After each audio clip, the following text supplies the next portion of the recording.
Honorable Speaker,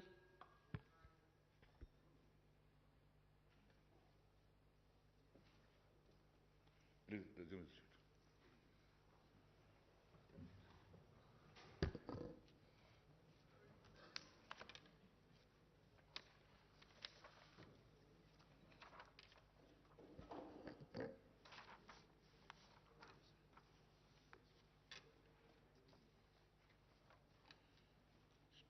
Statement by Honorable Chief Minister. I request the Honorable Chief Minister to make a statement.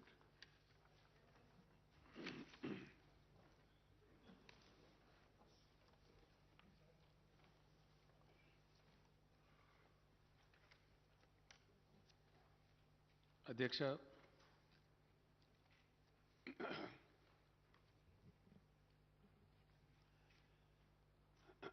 Telangana రాష్ట్ర ఏర్పాటు అనే అంశం ఏదైతుందో ఈ దేశ చరిత్రలోనే ఒక ప్రత్యేకమైనటువంటి ఘట్టం అధ్యక్ష. ఎందుకంటే తెలంగాణ గతంలో హైదరాబాద్ స్టేట్ రూపంలో కొంతకాలం ఒక దేశంగా, ఆ తర్వాత ఇండియన్ యూనియన్లో విలీనమైన తర్వాత ఒక రాష్ట్రంగా, ఆ తదనంతరం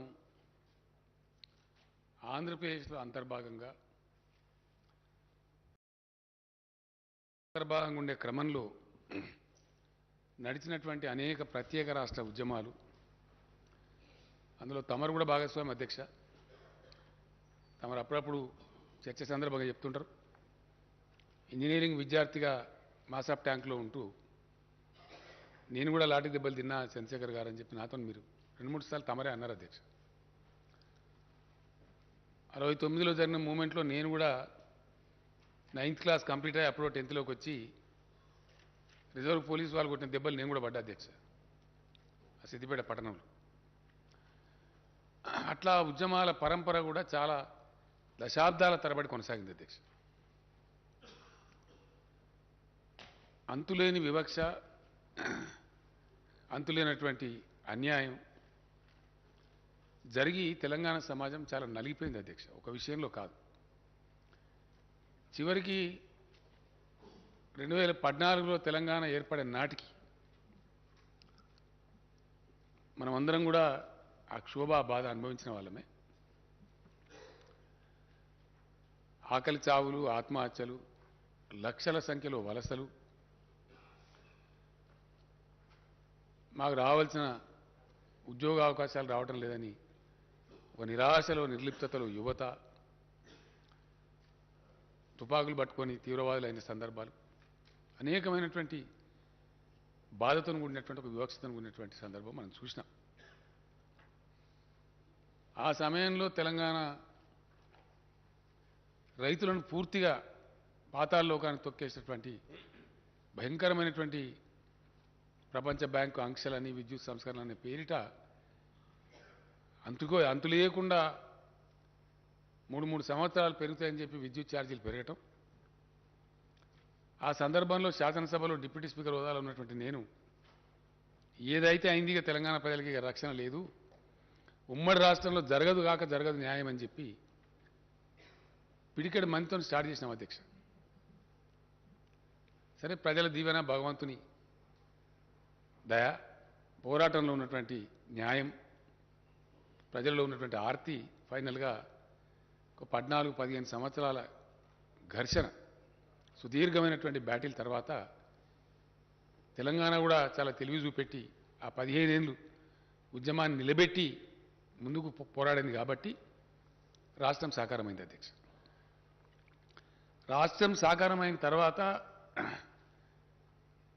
ఆ రోజు మధుసూదనాచారి గారు తమ స్థానంలో ఉండే అధ్యక్ష. ఇదే శాసనసభలో ఇదే స్థలంలో నుంచి నేను చెప్పిన, Telangana needs to reinvent itself, Telangana needs to reorient. Telangana తనను తాను పునర్దర్శించుకోవాలి, తనను తాను నిర్వచించుకోవాలి in the context of Telangana. Telangana నేపథ్యంలో, తెలంగాణ చుట్టూ అలుముకున్నటువంటి పరిస్థితులలో తెలంగాణ ఇప్పుడు తనను ఆవిష్కరించుకునే అక్కర్నని చెప్పినాం అధ్యక్ష. ఎవరు ఏమన్నా సరే అధ్యక్ష, కొంతమంది బాధ్యత ఉన్న వాళ్ళు ఉన్నారు, కొంతమంది లేని వాళ్ళు ఉన్నారు, కొంతమంది కేవలం రాజకీయాల కోసం అరాకిరి పనులు చేసే వాళ్ళు ఉన్నారు. ఈ మధ్య చూస్తా ఉన్నాం చాలా పెడదరులు రాజకీయాల్లో. నిన్న కొంతమంది పనికి మాలిన వాళ్ళు తమరి మీద కూడా కామెంట్లు చేసినారు, అవి కూడా చూసినాం. ఇట్లా ఎవరు ఏం చేసినా కూడా నేను చాలా సందర్భాల్లో బయట చెప్పిన అధ్యక్ష, సభలో కూడా చెప్పిన, మళ్ళీ ఒకసారి తమ ద్వారా గౌరవ సభ్యులకు సభ ద్వారా ప్రజలకు కూడా నేను మనవి చేస్తా ఉన్నా అధ్యక్ష. వేరే పార్టీలకు వేరే వ్యక్తులకు రాజకీయాలంటే ఒక గేమ్ అధ్యక్ష, కానీ మాకు టీఆర్ఎస్ పార్టీకి రాజకీయాలంటే ఒక టాస్క్, పవిత్రమైన కర్తవ్యం. మేము ఏది తీసుకున్నా అట్లా సీరియస్గా తీసుకుంటాం అధ్యక్ష. ఎందుకంటే ఈ రాష్ట్రం తెచ్చిన వాళ్ళం మేము. ఇలా చాలా చాలా పొడుగు ఎత్తు అడ్డం మాట్లాడే వాళ్ళందరూ ఆ రోజు ఎక్కడ ఉన్నారో ఏం చేసినారో ప్రజలకు తెలుసు. మేమేం చేసినామో కూడా ప్రజలకు తెలుసు. పేగులు దిగేదాకా ఈ పక్కన ఉన్న వ్యక్తులు ఇదే శాసనసభలో ఎట్లా కొట్లాడినరో, బయట ఎట్లా కొట్లాడినరో, ఎన్ని లాఠీ దెబ్బలు తిన్నారో, ఎన్ని జైల్లోకి పోయినరో. నిన్న మొన్నటి దాకా అధ్యక్ష, నిన్న మొన్నటి దాకా కూడా రైల్వే కేసులు ఎదుర్కొన్నారు మంత్రులు, చాలామంది మినిస్టర్లు. అట్లాంటి పోరాటం చేసి తెచ్చినాం. తెచ్చిన దాన్ని ఎవరో ఏదో చెప్తే, ఇంకోటి మేము చేసే పనిలో మా యొక్క ఏకాగ్రతను దెబ్బతీసే డిట్రాక్టర్స్ వ్యక్తిగతంగా నన్ను కూడా నిందించారు అధ్యక్ష. సరే చిల్లరగాలను వదిలిపెట్టినాం, ఏనుగు పోతే చిన్న చిన్నవి అరుస్తూ ఉంటాయని వదిలిపెట్టినాం. మాకేం చేతగా కాదు, లేకపోతే మాకు సభ్యులు లేక కాదు, లేక శక్తి లేక కాదు. మా ఏకాగ్రత దెబ్బతినకూడదు కాబట్టి, మా లక్ష్యం తెలంగాణ ప్రజలు ఫెయిల్ కావద్దు కాబట్టి, ప్రజలు వాళ్ళ గుండె కోసి మా చేతిలో పెట్టినారు కాబట్టి, బాధ్యతగా ఈ రాష్ట్రాన్ని తీసుకొని పోవాలి కాబట్టి పోతా ఉన్నాం. అందులో మేము సఫలీకృతమైన అధ్యక్ష. ఉద్యమం జరిగిన సందర్భంలో ప్రధానమైనటువంటిది ఏంటంటే నీళ్లు, నిధులు, నియామకాలు. ఆ రోజు ఇంకా చాలా ఉన్నాయి, కానీ అస్తిత్వం ఉంది, సంస్కృతి ఉంది, భాష పరిరక్షణ ఉంది, అవన్నీ కూడా ఉన్నాయి. వాటితో పాటు ప్రధానమైనది ఏంటంటే మనిషికి నీళ్లు, నిధులు, ఈ మూడు కూడా ముఖ్యమైన నియామకాలు, ఉద్యోగాలు. తెలంగాణ ఉద్యోగం తెలంగాణకు రాదు, తెలంగాణ నీళ్లు తెలంగాణకు దక్కాయి, తెలంగాణ నిధులు మొత్తం తరలిపోతాయి. హుడా భూములు అమ్మి కదా అధ్యక్ష, హుడా భూములు అమ్మి వేరే ప్రాంతంలో ఖర్చు పెట్టారు. ఆ రోజున ఘనత వహించిన మన తెలంగాణ నాయకులు కూడా మౌనం పాటించారు, పదవుల కోసమో ఇంకో దానికోసం పెదవులు మూసిరు. ఫ్యాక్ట్ అది, చరిత్ర చెప్పిన సత్యం. అందువలన వాళ్ళు ఇష్టం వచ్చినట్టు ప్రహారం చేసిన వాళ్ళు జరిగింది.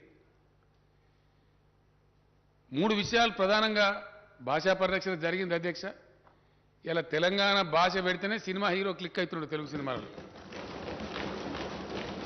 ఒకప్పుడు జోకర్లో పెట్టింది. తెలంగాణ సంస్కృతి, బతుకమ్మ, బోనాలు, పోచమ్మ ఎంత వైభవంగా మా శ్రీనివాస్ యాదవ్ గారు నాతో ఎంత కొట్లాడతారో, మా హైదరాబాద్ నగర నాయకులు, మా దానం నాగేంద్ర వీళ్ళంతా, శాసనసభ్యులంతా వచ్చి సార్ 10 కాదు 15 కోట్లు కావాలి, 20 కోట్లు కావాలి, ఇంకా గుళ్ళకు ఎక్కువ ఇవ్వాలి, అర్చకులు కూడా మా గుళ్ళకు ఎక్కువ ఇవ్వాలి, ధూపదీప నైవేద్యం ప్రతి గుడికి ఇవ్వాలి. కలిగింది కాబట్టి కొట్లాడుతున్నారు, తీసుకుపోతున్నారు, పెడుతున్నారు, ప్రజలు సంతోషంగా అన్ని సంబరాలు చేసుకుంటున్నారు.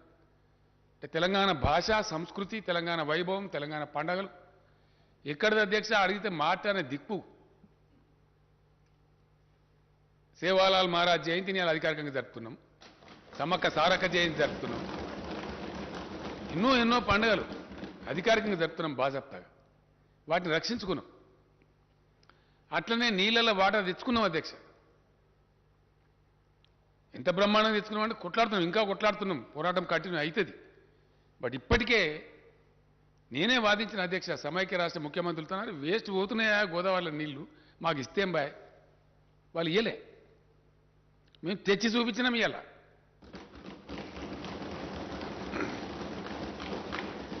తమరే వచ్చిన అధ్యక్ష, తమరి ఆధ్వర్యంలోనే తమరి చేతోనే అచ్చంగా ఏప్రిల్ 24, 25 నాకు తెలియదు, హరీష్ రావు వీళ్ళంతా తీసుకెళ్ళి అక్కడ మెదక్లో నిజాం సాగర్ నింపినాం అధ్యక్ష. గత సంవత్సరం హల్దీవాగులకు పంపించి బ్రహ్మాండంగా ఆ నుంచి మంజీరాలకు పంపించి నిజాం సాగర్ నింపినాం ఏప్రిల్ మేలో. ఇప్పుడు కూడా మొన్న హరీష్ రావు వీళ్ళంతా పోయి ఇప్పుడు కొత్త డిమాండ్ అధ్యక్ష తెలంగాణలో వాగులు నింపుకొని అడుగుతున్నారు. కాలువలు కాదు అధ్యక్ష, వాగులను నిలిచి కూడలి వాగులు ఇడిచి పెట్టాలి, అల్ది వాగులు ఇడిచి పెట్టాలి, మంజీలలో ఇడిచి పెట్టాలి. ఎందుకు తెచ్చిన మీరు నీళ్ళు? నేను అడిగిన ఎందుకు తెచ్చిన నీళ్ళు మీరు గోదావరి నుంచి ఇంత కష్టపడి తెచ్చిందే ప్రజల కోసం రైతుల కోసం అన్నప్పుడు ఇవ్వండి, విరివిగా ఇవ్వండి, విచ్చలవిడికి బ్రహ్మాండంగా ఇవ్వండి, వాళ్ళ హక్కు అని ఇస్తున్నాం. మంచిగా పంటలు ఎండిపోకుండా పండుతున్నాయి. పంటలు పండితే అధ్యక్ష పెద్ద ఆకాశం భూమి అంతుండే కేంద్ర ప్రభుత్వం మాకు సాదా కాదని ఎల్లెంకల పడ్డది, కొనలేమని. ఎంత పంట పండిస్తున్నాం అంటే మోసేటోడు సరిపోతలేడు, గోసేటోడు సరిపోతలేడు, గుంజేటోడు సరిపోతలేడు. 3 నెలల అధ్యక్ష ధాన్యం సేకరణ, 3 నెలలు. ఎన్ని డీసీఎంలు, ఎన్ని లారీలు, ఎన్ని 7,000 కొనుగోలు కేంద్రాలు పెడితే కూడా సరిపోతలేవు. ఫంక్షన్ హాల్స్ అవేంటి ఎన్ని జూనియర్ కాలేజీలు, హై స్కూల్ అంత ధాన్యమే. రోడ్లు మొత్తం కల్లాలే, సగం రోడ్డు ఇచ్చి పెడతారు, సగం కల్లం పెడతారు అధ్యక్ష. అంటే నీళ్లు తెచ్చుకున్నాం, మంచినీళ్ళ గోస తీర్చుకున్నాం, కరెంటు గోస తీర్చుకున్నాం, కొంతవరకు ఒక దారికి వచ్చినాం. నిధులైతే ఆటోమేటిక్గా బడ్జెట్ తమరే పాస్ చేయిస్తున్నారు, మన పైసా మనకే ఖర్చు అవుతుంది. అది ఎంతనా కానీ కలిగినంతలో ఉన్నంతలో తెలంగాణ సరే. అది నిన్న ఆర్థిక మంత్రి గారు చెప్పారు, మళ్ళీ ఇప్పుడు చర్చ కూడా ఉంది, సభ్యులు మాట్లాడతారు, మంత్రి గారు సమాధానం చెప్తారు. బెస్ట్ పర్ఫార్మింగ్ స్టేట్ కింద ఉన్నాం. ఒక్క రూపాయి కూడా వేస్ట్ పోకుండా తెలంగాణ రూపాయి తెలంగాణకి ఖర్చు అవుతుంది. నీళ్ళలో చాలా వరకు సఫలీకృతమైనం, ఇంకా కావాల్సిన అక్కడ ఉంది, అంతిమ పోరాటాలు కొన్ని ఉన్నాయి, వాటాలు తీర్చే అక్కర్నది చాలా బలంగా కొట్లాడుతున్నారు మనులు. నిధుల విషయానికి వస్తే బడ్జెట్ మన బడ్జెట్ మనకే పాస్ అవుతుంది, మన పైసా మనకే ఖర్చు అవుతుంది. సార్థకమైంది నియామకాలు. ఈ నియామకాలకు సంబంధించి అధ్యక్ష, ఉద్యోగాలకు సంబంధించి ఆంధ్రప్రదేశ్ రాష్ట్రం వాళ్ళకి అక్కసు విపరీతమైనటువంటి అర్ధరహితమైనటువంటి అనవసరమైనటువంటి వివాదాలు. కరెంటు ఉద్యోగస్తుల పంచాయతీ అధ్యక్ష సుప్రీంకోర్టు దాకా పోయింది. ఇయ్యాలటి దిగలే. 9th 10th షెడ్యూల్ సంస్థలు ఇంకా దిగలే, పంచాయతీ ఇంకా పెండింగే. అనవసరమైనటువంటిది. అంటే కాలికి పెడితే మెడకు, మెడకు పెడితే కాలికి, అంత గందరగోళమైన పరిస్థితి. తెలంగాణకు చరిత్ర ఉంది అధ్యక్ష. అంటే ఆంధ్రప్రదేశ్ రాష్ట్రం వాళ్ళు పెట్టే పంచాయతీ ఎంత అర్ధరహితంగా ఉందనేది ప్రజలకు తెలియాల్సిన అక్కడుంది, గౌరవ సభకు కూడా తెలియాల్సిన అక్కడుంది అధ్యక్ష. నిజాం రాజు ఉన్న కాలంలో ఆ మూసీ నది వంగితే వరదలు వచ్చినాయి అధ్యక్ష హైదరాబాద్. అప్పుడు ఆయన ఏం చేద్దాము, ఈ నగరాన్ని పౌరులు ఎట్లా రక్షించుకోవాలని మోక్షగుండం విశ్వేశ్వరయ్య గారిని పిలిపించి సలహా అడిగితే గండిపేట హిమాయస్తారు 2 గటబా, ఆ వరద దగ్గుతుంది, బాధ పోతుంది, హిట్ కాదని చెప్తే అప్పుడు కట్టిండి అధ్యక్ష. కట్టిన తర్వాత ఇక వరద బాధ పోయింది. అప్పుడు ఆ విశ్వేశ్వరయ్య గారి హానర్లో ఆ నిజాం గారు ఒక ఆడ లంచ్ ఏర్పాటు చేస్తారు అధ్యక్ష. ఎక్కడ ఇప్పుడు మన అగ్రికల్చర్ యూనివర్సిటీ ఉన్న కాడ, ఆ చెరువు కాడ దగ్గర కొబ్బరికాయను అది కొట్టి దాన్ని స్టార్ట్ చేసి వచ్చి అక్కడ లంచ్ ఏర్పాటు చేస్తారు. అప్పుడు పెట్టిండ్రు. అక్కడ విశ్వేశ్వరయ్య గారు ఉండి మంచి మంచి పని చేసిందండి మీరు, రాజుగారు, నిజాం గారు, మీరు ఇంకో 2 మంచి పనులు చేయొచ్చు, ఈ నీళ్లు మంచివి, ఈ అనంతగిరి కొండల నుంచి ఓషధుల నుంచి వస్తాయి మంచి నీళ్ళు, అవి చాలా తాగితే కూడా పెయ్యికి కూడా మంచిదే ఆరోగ్యాలకు. కాబట్టి హైదరాబాద్ డ్రింకింగ్ వాటర్ కోసం కూడా మీరు వాడుకోవచ్చు. అట్లాగే మంచి వ్యవసాయ పరిశోధన కేంద్రం పెట్టి కూడా వ్యవసాయం గురించి కూడా మీరు చేయొచ్చు అని చెప్తే అప్పుడు అప్పటికప్పుడే ఎక్కడైతే కూర్చొని భోంచేస్తున్నారో अब दूसरे जगह को यहीं मुकर्रर करो, यहीं कायम करो అని ఫర్మాన్ ఇష్యూ చేసి 5,000 ఎకరాలు ఇచ్చి అగ్రికల్చర్ కాలేజ్ పెట్టారు అధ్యక్ష. ఉస్మానియా యూనివర్సిటీలో అంతర్భాగంగా అగ్రికల్చర్ కాలేజ్ పెట్టారు. ఇది హిస్టరీ. దానిలో మాకు వాటా కావాలని అడుగుతారు ఇప్పుడు ఆంధ్ర రాష్ట్రం వాళ్ళు. ఎవరు చెప్పాలి వాళ్ళకి అధ్యక్ష? అంటే వాళ్ళు పెట్టే పంచాయతీ ఎంత అర్ధరహితంగా గప్పటి ప్రాపర్టీ, దానిలో మా వాటా వస్తుంది అంటారు వాళ్ళు. అట్లనే ఆర్టీసీ హాస్పిటల్ ఉంటుంది అధ్యక్ష, ఒకటి వాళ్ళకి దగ్గర ఉండాలి అడిదిక్ అని చెప్పి ఏం చేశారంటే ఉస్మానియా యూనివర్సిటీలో కొద్దిగా భూమి తీసుకొని దానిలో పెట్టింది అప్పటికప్పుడు. అది ఇప్పుడు కూడా యూనివర్సిటీ భూమే, తారనాకల ఓ ఈ భూమిలో పెట్టింది. అది సరే మన కార్మికులు మనకు కావాలి కదా, ఓ బంధుకో మూలకు తీసుకొని పెట్టిండ్రు. ఇప్పుడు కూడా ఉస్మానియా యూనివర్సిటీ భూమి అధ్యక్ష, దాన్న మా ఇస్తాగా అంటారు వాళ్ళు. అర్థం ఉంటుంది దీనికి. అరే ఈ భూములన్నిటికీ చరిత్ర ఉంది, తెలంగాణ ప్రాపర్టీస్ అవి. ఈ పరిస్థితి అంటే కూడా వాళ్ళు వినకుండా కాలుకి పెడితే మెడకు మెడకు పెడితే కాలుకి పెడితే పంచాయతీ తెగనియ ఉద్యోగస్తుల అధ్యక్ష ఇయ్యాలటికి అధ్యక్ష ఇప్పుడు రైట్ నౌ మన చీఫ్ సెక్రటరీ గారితో సహా ఒక 14 మంది ఐఏఎస్ ఆఫీసర్లు ఇంకా క్యాట్కు పోయి కోర్టుకు పోయి ఈడికి పోయి ఆడికి పోయి వాళ్ళని ఇటు కాకుండా అటు కాకుండా బతకకుండా పంచాయతీ ఇక మనకున్న మహత్తరమైన కేంద్ర ప్రభుత్వం చాలా గొప్ప ప్రభుత్వం ఉంది మనకు మన కర్మానికి ఎన్నిసార్లు పోయి చెప్తే మా అధ్యక్ష విమానం ఖర్చులు పెట్టి వస్తుంది చేయరు పరిష్కారం ఆర్బిట్రేట్ చేసి వాళ్ళ బాధ్యత ఇట్ ఇస్ దర్ డ్యూటీ పరిష్కారం చేయరు ఆర్డర్ టు సర్వ్ అని ఒక ఆర్డర్ ఇచ్చారు అధ్యక్ష ఎంత అనిశ్చితంటే రాష్ట్రం ఏర్పడ్డ కొత్తలో అనుభవించినాం కాబట్టి మాకు తెలుసు ఆ బాధ ఆర్డర్ టు సర్వ్ అని వర్క్ ఇచ్చిన ఐఏఎస్ అధికారి ఐపీఎస్ అధికారి వేరే అధికారులు मैं यहाँ रहता हूँ कि आंध्रा जाता हूँ आंध्रा रहता हूँ कि तेलंगाना आता हूँ समझ में नहीं आता అట్లా ఒక 6 నెలలు ఆ తర్వాత వాళ్ళు residuary state Andhra being the residuary state seniority वो लोग फाइनल करना आरडीओ सीनियरिटी फाइनल చేయరు डीएसपी सीनियरिटी फाइनल చేయరు ఆ లింకు పాతది 1000 అధ్యక్ష దాదాపు 942 ఎన్నో సూపర్ న్యూమరీ పోస్ట్ చేయాల్సి వచ్చింది ఇదంతా కూడా జరిగినటువంటి తతంగం దీనిలో అధ్యక్ష గతంలో ముల్కీ రూల్స్ ఉండే తెలంగాణ 1919లో తెలంగాణ ప్రజలు ఉద్యమిస్తే అప్పుడున్న నిజాం రాజు ఇచ్చినటువంటి హక్కు అది ఆంధ్రప్రదేశ్ ఏర్పడేప్పుడు జెంటిల్మెన్ అగ్రిమెంట్ అని పెట్టి దాన్ని కంటిన్యూ ఉంటుందని చెప్పారు తర్వాత దాన్ని ఫ్లౌట్ చేశారు సుప్రీంకోర్టు జడ్జిమెంట్ ఇచ్చింది అధ్యక్ష దాన్ని కూడా కాలరాసి పరిస్థితి రాజ్యాంగ సవరణ చేశారు వెరిసి మొత్తం అన్యాయం జరిగింది ఆ తదనంతరం జరిగిన దానిలో ముల్కీ రూల్స్ను మించినటువంటి స్పిరిట్ ఇంప్లిమెంట్ కావాలి తెలంగాణకు నిజంగా న్యాయం జరగాలంటే అంత గొప్పగా పోవాలి ఈ తతంగం అంతా జరిగి రాష్ట్రము అలా గెలవడము ఉద్యమాలు జరగడం ఆ ఉద్యమాలు అయిపోయి మళ్ళీ ఇప్పుడు రాష్ట్రం రావడం ఆ తర్వాత ఏం జరగాలి అధ్యక్ష మళ్ళా పటిష్టవంతమైనటువంటి రాష్ట్రపతి ఉత్తర్వులు రావాలి శాశ్వత ప్రయోజనం చేకూరాలి 1 దినం 2 దినాలు 3 దినాలు ఇవాళ రేపు హగమాగం కాదు కదా అధ్యక్ష అందుకే నేను అన్నా politics for TRS is a task not a game మా దృక్కోణం అట్లా ఉంటుంది మా దృష్టికోణం అట్లుంటుంది 2 రోజులు ఆలస్యమైనా దేరాయ దురుస్తాయి అన్నట్టు మంచిగా రావాలి మంచిగా జరగాలి పక్కా జరగాలి పని ఆ కోణంతో పనిచేసినాం మేము చేస్తూ కూడా ఏం చేసినాం ఆంధ్ర వివాదం పరిష్కరించకున్నా మేము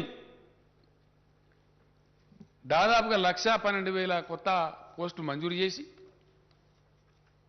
1,56,000 ఉద్యోగాలు నోటిఫై చేసినాం అధ్యక్ష అందులో 1,33,942 ఉద్యోగాలు భర్తీ అయినాయి మిగిలిన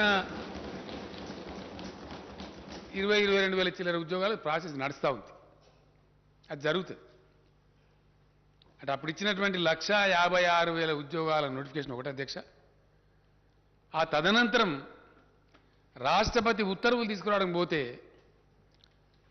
మేము అడిగినాం మేము ఎవరితోనైతే విడిపోయినామో ఎవరితోనైతే వేరుబడి రాష్ట్రమైనామో మాకు రేపు ప్రమాదం కూడా వాళ్ళతోనే ఉంటుంది కాబట్టి ఆ రక్షణ మాకు కావాలి కాబట్టి మాకు మరాఠాలతోనో కర్ణాటకలతోనో కాదా బాబు మా భాష వాళ్ళ భాష ఒకటే కాబట్టి మాకు ప్రమాదం ఉంటుంది కాబట్టి ఖచ్చితంగా మాకు రక్షణ కావాలని చెప్పి రూల్స్ అన్ని తయారు చేసి ప్రెసిడెన్షియల్ ఆర్డర్ కొత్త రాష్ట్రపతి ఉత్తర్వులు సవరణ చేసి కేబినెట్ ఆమోదం చేసి పంపినాం దానివల్ల పెండింగ్ పెట్టారు అధ్యక్ష కేంద్రంలో సుమారు ఒక ఏడాది చివరికి నేనే 1కి 4 సార్లు పోయి అక్కడ ఒక ఐఏఎస్ అధికారుల బృందం మన రామచంద్రరావు మన ఫైనాన్స్ సెక్రటరీ గారు అదే పని మన లా సెక్రటరీ గారు సంతోష్ రెడ్డి గారు అదే పని అక్కడ పెట్టి ఆ న్యాయ విభాగం ఈ విభాగం ఆ విభాగం తిరిగి చివరికి రాష్ట్రపతి గారిని ప్రధానమంత్రి గారిని నేనే పోయి కలిసిన అధ్యక్ష ఒక 4 సార్లు 5 సార్లు కలిసి అయ్యా మా ప్రాబ్లం ఇదే దయచేసి అర్థం చేసుకోండి అని చెప్పి ఇలా తెలంగాణ సాధించినటువంటి ఒక గొప్ప విజయం అధ్యక్ష ముల్కీ రూల్స్ స్ఫూర్తిలో తెలంగాణ హక్కులను శాశ్వత ప్రాతిపదికన పరిరక్షించడానికి ఏదో రాజకీయాల కోసం నీకోటి చాక్లెట్ నాకు బెల్లం నీకో బిస్కెట్ కాదు అధ్యక్ష మేము ఆ పని చేయలే శాశ్వత ప్రాతిపదికన తెలంగాణ యువతకు వాళ్ళ ఉద్యోగాలు వాళ్ళకే దక్కేటట్టు 95% లోకల్ కోటాతో రాష్ట్రపతి ఉత్తర్వులు తెచ్చిన అధ్యక్ష.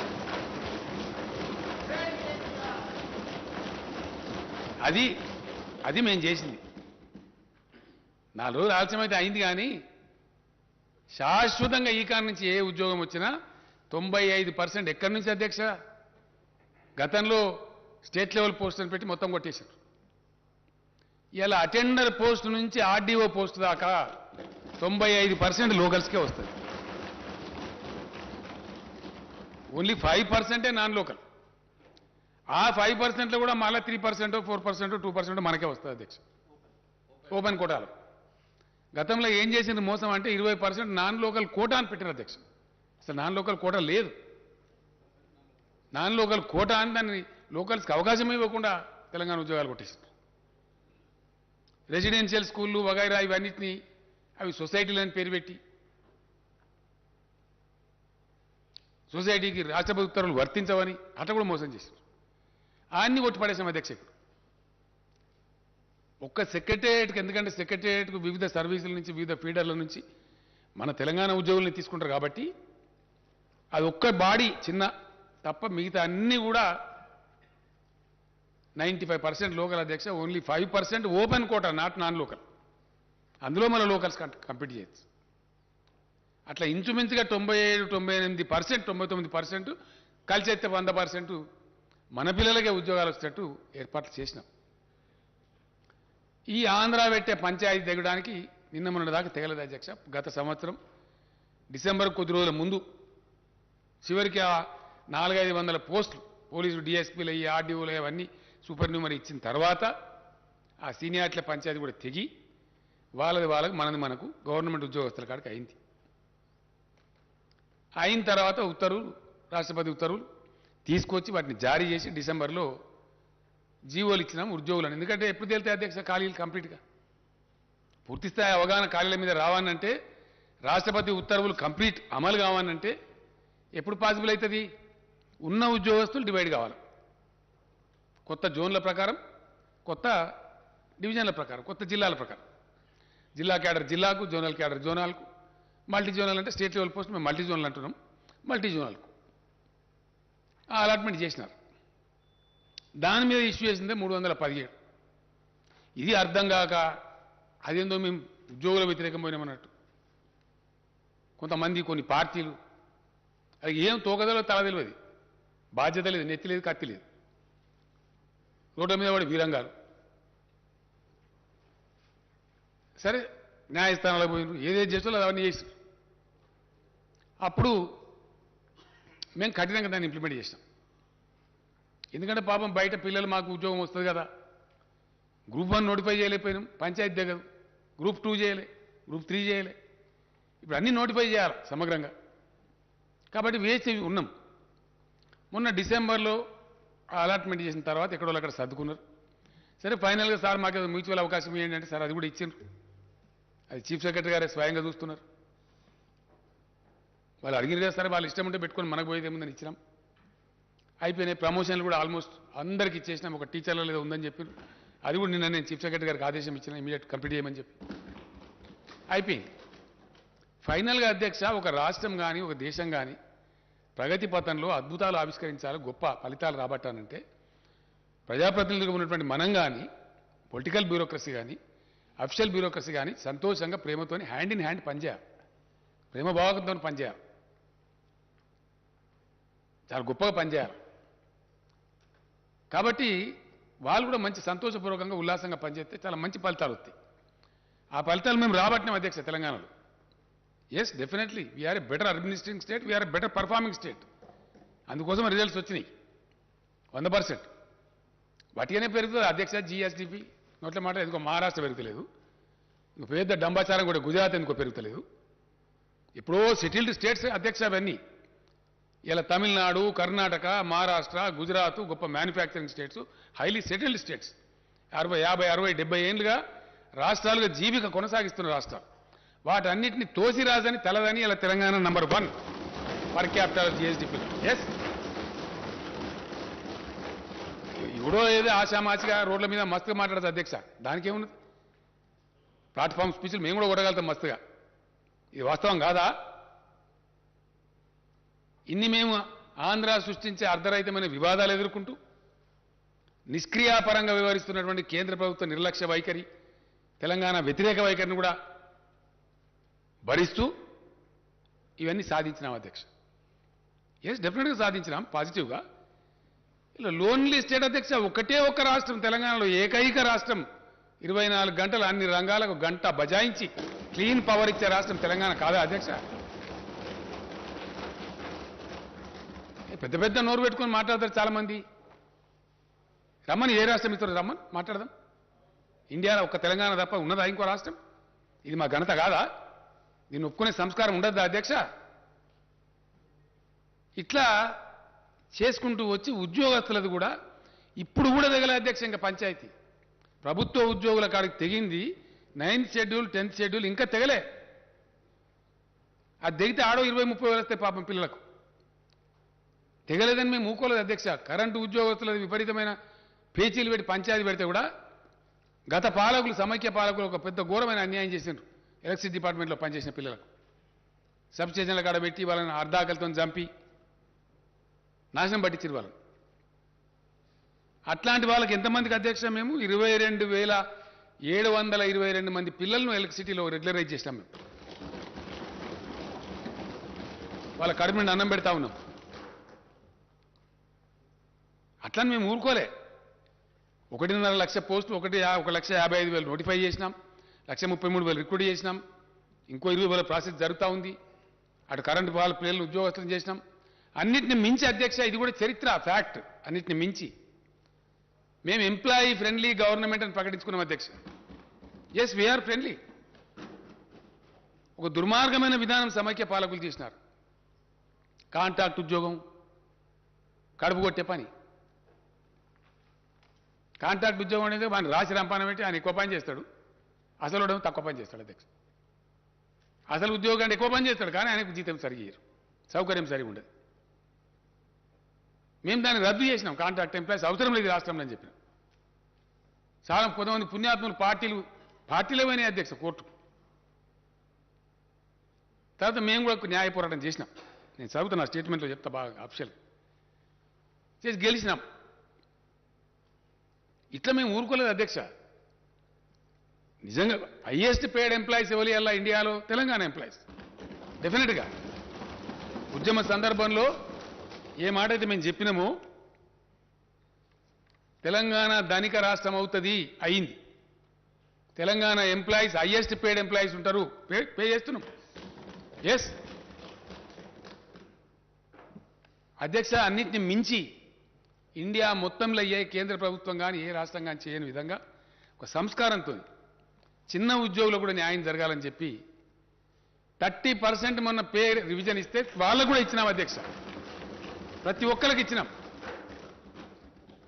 ట్రాఫిక్ కానిస్టేబుళ్లకు 30% బేసిక్ శాలరీ యొక్క రిస్క్ అలవెన్స్ ఇచ్చే ఒకటే ఒక రాష్ట్రం ఇండియాలో తెలంగాణ అధ్యక్ష. హైలీ పేడ్ హోమ్ గార్డ్స్ ఉండే రాష్ట్రం ఇండియాలో తెలంగాణ అధ్యక్ష. ఇట్లా అనేక చర్యలు తీసుకున్నాం. వాళ్ళకి రక్షణ ఇచ్చినాం, వాళ్ళ కడుపు నింపినాం. ఎవరు పుట్టగొట్టే ప్రయత్నం చేయలే. నేను మా ఫైనాన్స్ సెక్రటరీ గారు రామచంద్రరావు గారు వస్తే, రామచంద్రరావు గారు ఎందుకంటే ఆయన కాదని నడవదు కదా అధ్యక్ష, ఇండిసిప్లిన్ రావద్దు కదా. తెలంగాణ ఇప్పుడు కూడా బై డేట్ కూడా డిఫాల్ట్ చేయం అధ్యక్ష. అందుకే మనకు పతారా మన బాండ్లు 40 సంవత్సరాల బాండ్లు కూడా అమ్ముడు పోతాయి. ఏ రాష్ట్రం బాండ్లు అమ్ముడు పోవట్ల. 40 years బాండ్ అమ్ముతుంది తెలంగాణ, కొంటున్నారు హాట్ కేక్ లాగా. ఎందుకంటే వీ డోంట్ డిఫాల్ట్, ఉన్నంతలోనే తిందామని చెప్పి బయట ఏదో అవాకులు చెవాకులు మాట్లాడతారు అధ్యక్ష. లోయెస్ట్ అప్పులుండే రాష్ట్రం ఇలా ఇండియాలో తెలంగాణ, అతి తక్కువ. ఎస్, అకౌంట్స్ ఇచ్చినాం కదా అధ్యక్ష. ఆడిటర్ జనరల్ గారు ఇచ్చిన అకౌంట్స్ ఇచ్చినాం. You can discuss. తక్కువ, చాలా రాష్ట్రాల కన్నా తక్కువ అప్పులు ఉంటాయి. ఫిస్కల్ ప్రుడెన్స్ మెయింటైన్ చేస్తాం, డిసిప్లిన్ మెయింటైన్ చేస్తాం, కడుపు కట్టుకొని నోరు కట్టుకొని అవినీతి రహితంగా పనిచేస్తూ ఉన్నాం. కాబట్టి ఇంత ప్రగతి రాగలుగుతారు. ఒక వాతావరణం బిల్డ్ అయితే ఈ ప్రగతి వస్తుంది. ఈ ప్రగతిని డిట్రాక్టర్స్ అంటే మా ఏకాగ్రతను చెడగొట్టాలని ప్రయత్నం చేసే డిట్రాక్టర్స్ ఎవరైతే ఉంటారో వాళ్ళు విశ్వ ప్రయత్నాలు చేసినా అది రాకుండా మేము ముందుకు పోతా ఉన్నాం. ఖచ్చితంగా అదేవిధంగా ముందుకు పోతాం అధ్యక్ష, అందులో అనుమానం కూడా లేదు. ఇవాళ నిరుద్యోగ యువత పాపం పిల్లలు, నిరుద్యోగ యువకుల తల్లిదండ్రులు బయట ఎదురు చూస్తూ ఉన్నారు. హౌస్ ఉంది కాబట్టి as a matter of respect to the house, సాంప్రదాయాలు తెలిసిన వాళ్ళం కాబట్టి, మర్యాద కాబట్టి. నేను వనపర్తిలో చాలా పెద్ద సంఖ్యలో వచ్చిన అధ్యక్ష జనం, చాలా పెద్ద బహిరంగ సభ అక్కడ చెప్పి ఉంటాను నేను. కానీ సభ కొలువు తీరున్నది కాబట్టి, ఒక పాలసీ డెసిషన్ సభలో చెప్పాలి కాబట్టి నేను అక్కడ చెప్పలేదు. పిల్లలు చూస్తారు కదా అనే ఉద్దేశంతో 10 గంటలకు టీవీ కార్డు ఉండినా రేపు ప్రకటన చేస్తామని చెప్పినాం, అంతే కదా అధ్యక్ష. నేను చాలా సంతోషంగా ప్రకటిస్తా ఉన్నా, రేపు రాబోయే రోజులలో షెడ్యూల్ 9, షెడ్యూల్ 10 కూడా పరిష్కారం అయితే, అంటే వివిధ ప్రభుత్వ రంగ సంస్థల అధ్యక్ష, తమకు తెలియంది కాదు, దాదాపు 40-50 ఉంటాయి. ఆ వివాదం కూడా ఈ ఆంధ్రతో పరిష్కారం అయిపోతే అక్కడ కూడా అవకాశాలు ఏర్పడతాయి. ఇక మన అనుకూలంగా మన తెలంగాణ కాంటెక్స్ట్లో మన కొన్ని పాతే తీసేస్తాం కావచ్చు, కొన్ని కొత్త కార్పొరేషన్లు పెట్టుకోవడం కావచ్చు, అక్కడ కూడా అవకాశాలు వస్తాయి. అవి మళ్ళీ రావచ్చు, 10,000, 20,000 ఎన్ని స్థానాలు వస్తాయి. అవి కాకుండా ఇప్పుడు పరిష్కారమైనటువంటి దాని ప్రకారంగా మొత్తం తెలంగాణ మన ఉద్యోగుల విభజన చేసిన తర్వాత స్టేట్మెంట్ చదువుతా అధ్యక్ష, ఒక వర్డ్ చెప్పి తమ అనుమతితోని. మొత్తం ఈరోజు 91,147 ఖాళీలు ఏర్పడాయి అధ్యక్ష.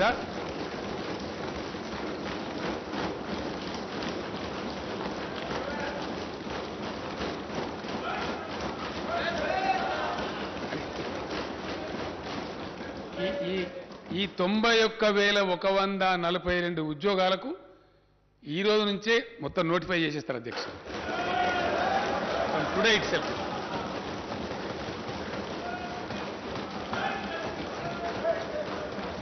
ఇందులో అధ్యక్ష, ఇందులో నేను స్టేట్మెంట్ చదివే ముందు ఒక విషయం చెప్పాల్సిన అక్కడ బాధ్యత నా మీద ఉంటుంది. ఇందులో అధ్యక్ష, గతంలో హైకోర్టు పోయి ఏవైతే కాంట్రాక్టు ఉద్యోగస్తుల పొట్టలు నింపాలని మానవీయ కోణంలో మేము రెగ్యులరైజేషన్ ప్రతిపాదించినామో అవి 11,103 మంది ఉన్నారు అధ్యక్ష పిల్లలు. ఇక వాళ్ళ ఏజ్ అయిపోతా ఉంది పాపం. వాళ్ళకి ఏదో ఉద్యోగం కదా పర్మనెంట్ కాకపోతే ఆస్తితో జాయిన్ అయినారు, సర్వీస్ పాపం ఏజ్ అయిపోతా ఉంది. వాళ్ళు మొదలేస్తే ఇప్పుడు పాపం వాళ్ళు బదారణ పడతారు, అర్ధాకలతో పనిచేస్తున్నారు. వాళ్ళు ఊరుగా కోరుతున్నారు. మొన్ననే హైకోర్టు కూడా పర్మిషన్ ఇచ్చింది అధ్యక్ష, గత డిసెంబర్లోనే. ఈ వివాదం అయిపోతే చేద్దాం అనుకున్నాం. ఈరోజు నేను అధికారికంగా ప్రకటిస్తా ఉన్నా, ఇందులో 11,103 కాంట్రాక్టు ఉద్యోగులందరినీ కూడా రెగ్యులరైజ్ చేస్తా ఉన్నాం అధ్యక్ష.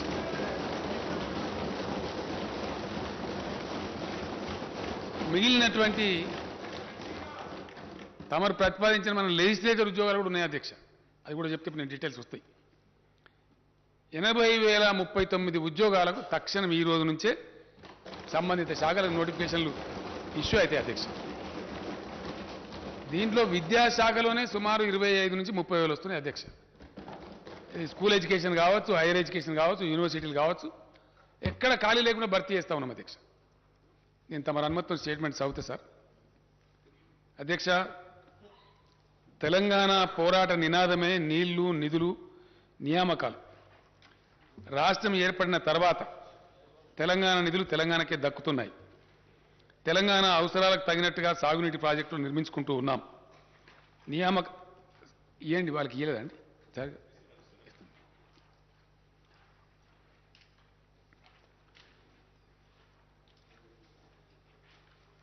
సాగునీటి ప్రాజెక్టులు నిర్మించుకుంటూ ఉన్నాం. నియామకాలకు సంబంధించి స్థానిక అభ్యర్థులకు సంపూర్ణ న్యాయం జరగడానికి కావలసిన పటిష్టమైన వ్యవస్థను, విధానాన్ని రూపొందించి అమలు చేస్తున్నాం. ఈ నేపథ్యంలో భారత రాజ్యాంగంలోని ఆర్టికల్ 371D ప్రకారం రాష్ట్రపతి ఉత్తర్వులకు సవరణలు చేయడం కోసం ప్రతిపాదనలు పంపించాం. కేంద్రం అనవసర తాత్సారం చేసింది.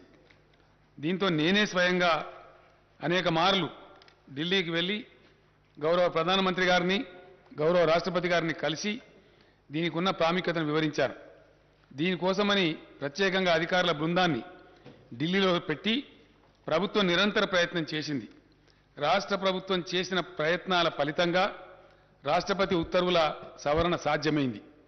ఇది తెలంగాణ ప్రజల చిరకాల ఆకాంక్షను నెరవేర్చిన చరిత్రాత్మకమైనటువంటి విజయం. తెలంగాణ ప్రభుత్వం కృషి వల్ల ఇక నుంచి ప్రభుత్వ ఉద్యోగాలలో అత్యంత దిగువ స్థాయి క్యాడర్ నుంచి ఉన్నత స్థాయి క్యాడర్ దాకా అంటే అటెండర్ నుంచి ఆర్డీఓ దాకా స్థానిక అభ్యర్థులకు 95% రిజర్వేషన్ అమలవుతుందని తెలియజేయడానికి నేను సంతోషిస్తూ ఉన్నాను. దేశంలో స్థానికులకు ప్రభుత్వ ఉద్యోగ నియామకాల్లో 95% రిజర్వేషన్ సాధించిన ఒకే ఒక్క రాష్ట్రం తెలంగాణ రాష్ట్రం అధ్యక్ష. అర్ధ శతాబ్దం పాటు తెలంగాణకు జరిగిన అన్యాయ పరంపరను టీఆర్ఎస్ ప్రభుత్వం అంతం చేయగలిగింది అని చెప్పడానికి నేను గర్విస్తా ఉన్నాను. కొత్తగా సాధించుకున్న రాష్ట్రపతి ఉత్తర్వుల మేరకు స్థానిక అభ్యర్థులకు రిజర్వేషన్ శాతం పెరగటమే కాకుండా స్థానిక రిజర్వేషన్ పరిధిలోకి వచ్చే పోస్టుల సంఖ్య కూడా గణనీయంగా పెరిగింది. గత ఉత్తర్వుల ప్రకారం RDO, DSP, CTO, RTO, district registrar, excise superintendent తదితర గ్రూప్ 1 ఉద్యోగాలకు లోకల్ రిజర్వేషన్ వర్తించేది కాదు. కానీ ఇప్పుడు ఇవన్నీ కూడా లోకల్ రిజర్వేషన్ల పరిధిలోకే తీసుకొచ్చాం. గతంలో ఉన్న రాష్ట్రపతి ఉత్తర్వుల ప్రకారం 60 నుంచి 80% వరకు మాత్రమే లోకల్ రిజర్వేషన్ పరిధి ఉండేది. ఇప్పుడు అన్ని పోస్టులకు 95% లోకల్ రిజర్వేషన్ వర్తిస్తుంది అధ్యక్ష.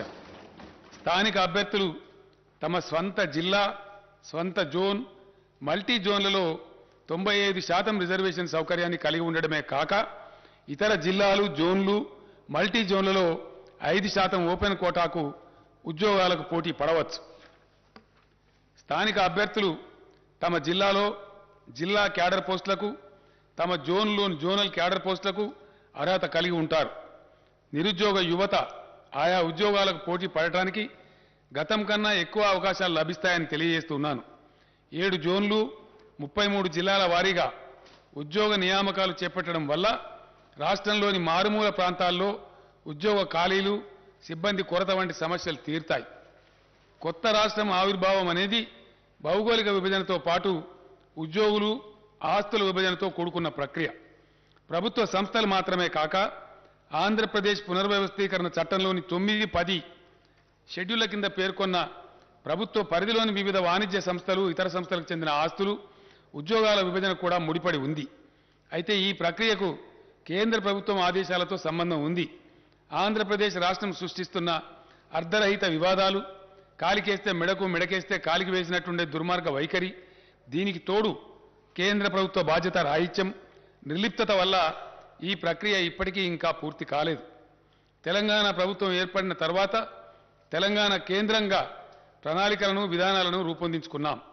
తెలంగాణ అవసరాలకు తగిన విధంగా పరిపాలనా సంస్కరణలు అమల్లోకి తెచ్చాం. వివిధ శాఖలను పునర్వ్యవస్థీకరణ చేసి బలోపేతం చేసే దిశగా చర్యలు తీసుకున్నాం. సాగునీరు, వ్యవసాయం, విద్య, వైద్యం, ఆరోగ్యం, గ్రామీణ ప్రాంతాల్లో నీటి సరఫరా, పంచాయతీరాజ్ వంటి కీలకమైన శాఖలను తెలంగాణ దృక్పథంతో కొత్తగా తీర్చిదిద్దుకున్నాం. తెలంగాణ ప్రభుత్వ పరిపాలన సజావుగా సాగడం కోసం అవసరమైన 1,12,307 కొత్త పోస్టులను మంజూరు చేసింది. దీంతో పాటు రాష్ట్రంలో ఖాళీగా ఉన్న పోస్టులను గుర్తించి మొత్తం 1,56,254 పోస్టులు భర్తీ చేయాలని నిర్ణయించి ఇప్పటి వరకు 1,33,942 పోస్టులను భర్తీ చేసింది. మిగిలిన పోస్టుల భర్తీ ప్రక్రియ కొనసాగుతూ ఉన్నది. కొత్తగా ఏర్పడిన మల్టీ జోన్ల వివరాలు ఈ కింది విధంగా ఉన్నాయి. జోన్ 1 కాళేశ్వరం జోన్ అధ్యక్ష, ఆసిఫాబాద్, అంటే ఇందులో ఉన్న జిల్లాల పేర్లు నేను చెప్తా ఉన్నా అధ్యక్ష. ఆసిఫాబాద్, కుమ్రం భీం, మంచిర్యాల, పెద్దపల్లి, జయశంకర్, భూపాలపల్లి, ములుగు జిల్లాలు జోన్ కాళేశ్వరంలో జోన్ 1లో ఉన్నాయి అధ్యక్ష. బాసర జోన్, జోన్ 2, ఆదిలాబాద్, నిర్మల్, నిజామాబాద్, జగిత్యాల జిల్లాలు ఈ బాసర జోన్లో ఉన్నాయి అధ్యక్ష.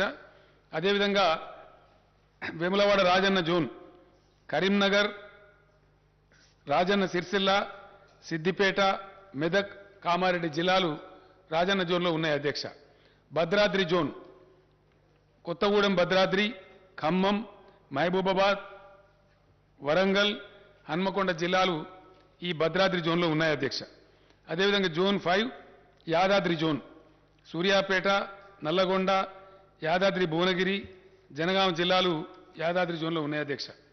చారిత్రాత్మక చార్మినార్ జోన్, చార్మినార్ జోన్లో మేడ్చల్ మల్కాజిగిరి, హైదరాబాద్, రంగారెడ్డి, సంగారెడ్డి, వికారాబాద్ జిల్లాలు ఇందులో అంతర్భాగంగా ఉన్నాయి అధ్యక్ష. జోన్ 7 జోగులాంబ జోన్, మహబూబ్ నగర్, నారాయణపేట, జోగులాంబ గద్వాల, వనపర్తి, నాగర్ కర్నూలు జిల్లాలు జోన్ 7లో ఉన్నాయి అధ్యక్ష. రాష్ట్ర ప్రభుత్వం ప్రతిపాదించిన సవరణలకు గౌరవ రాష్ట్రపతి గారు ఆమోదం తెలపడంతో 2021లో తుది ఉత్తర్వులు జారీ అయ్యాయి. ఈ ఉత్తర్వులకు అనుగుణంగా స్థానిక క్యాడర్ వ్యవస్థీకరణ ప్రక్రియ గతేడాది ఆగస్టులో పూర్తి అయింది. పలు ఉద్యోగ సంఘాలతో చర్చల తర్వాత ప్రస్తుత ఉద్యోగులను కొత్త స్థానిక క్యాడర్ల కింద కేటాయించే ప్రక్రియను గతేడాది డిసెంబర్లో ప్రభుత్వం పూర్తి చేసింది. దీంతో ప్రతి జిల్లా, జోనల్, మల్టీ జోనల్ కొత్త స్థానిక క్యాడర్లలో నేరుగా భర్తీ చేయాల్సిన ఖాళీల వివరాలపై స్పష్టత వచ్చింది. ఖాళీల భర్తీ గురించి నోటిఫికేషన్లు జారీ చేయడానికి మార్గం సుగమమైంది. ఉమ్మడి రాష్ట్రం నుంచి తెలంగాణకు కాంట్రాక్టు ఉద్యోగులు వారసత్వంగా లభించారు. ప్రభుత్వ రంగంలో ఇంత పెద్ద సంఖ్యలో కాంట్రాక్టు ఉద్యోగులు ఉండటం సబబు కాదని తెలంగాణ ప్రభుత్వం భావించింది. ఈ నేపథ్యంలోనే రాష్ట్రం ఏర్పాటైన కొత్తలోనే 2014 జూన్ 2 నాటికి కాంట్రాక్టు ఉద్యోగులుగా పనిచేస్తున్న వారిని మానవీయ దృక్పథంతో ప్రభుత్వం రెగ్యులర్ చేయాలని నిర్ణయించింది.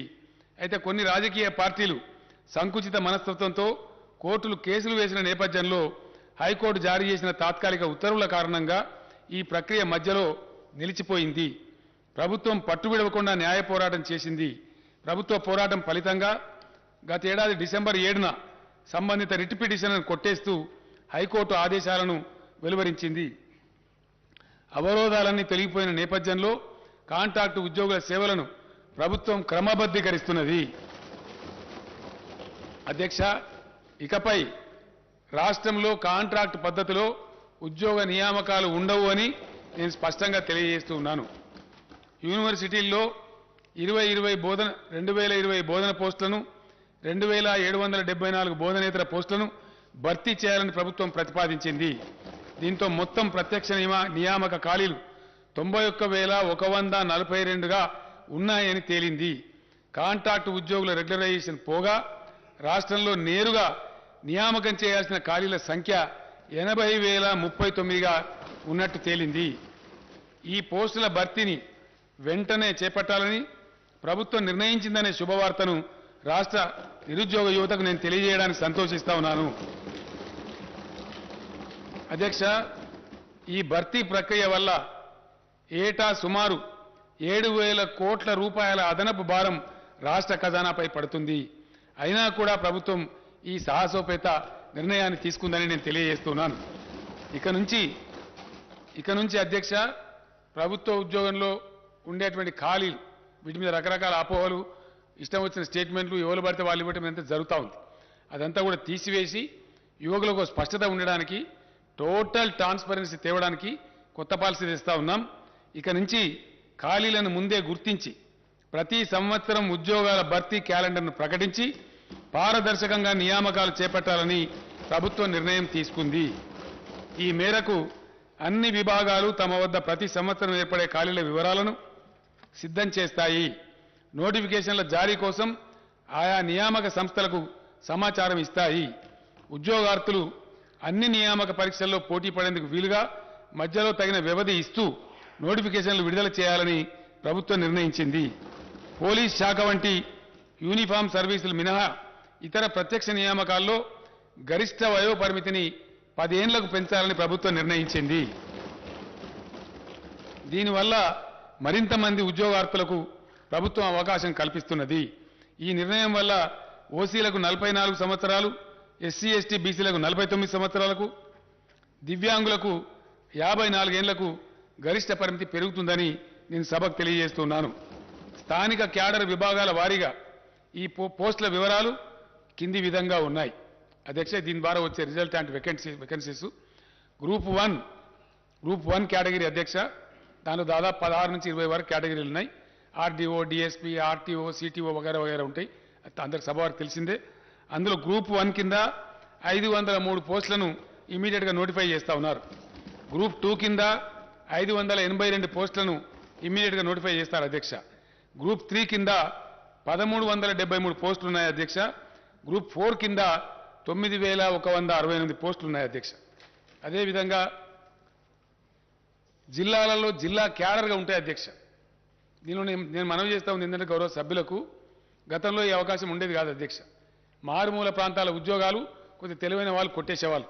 ఇప్పుడు ఎక్కడికక్కడనే ఉద్యోగ అవకాశం రావాలి కాబట్టి భూపాలపల్లి జిల్లాకు భూపాలపల్లిని రావాలా, ములుగు జిల్లాకు ములుగులనే రావాలా, గద్వాలలో రావాలా, ఆసిఫాబాద్లో రావాలి. కాబట్టి లోకల్ క్యాడర్ కూడా నూతన రాష్ట్రపతి ఉత్తర్వుల ప్రకారం నిర్ణయం చేశాం. ఇప్పుడు నేను మనవి చేస్తాను తమరికి, జిల్లా క్యాడర్ పోస్టులు 39,829.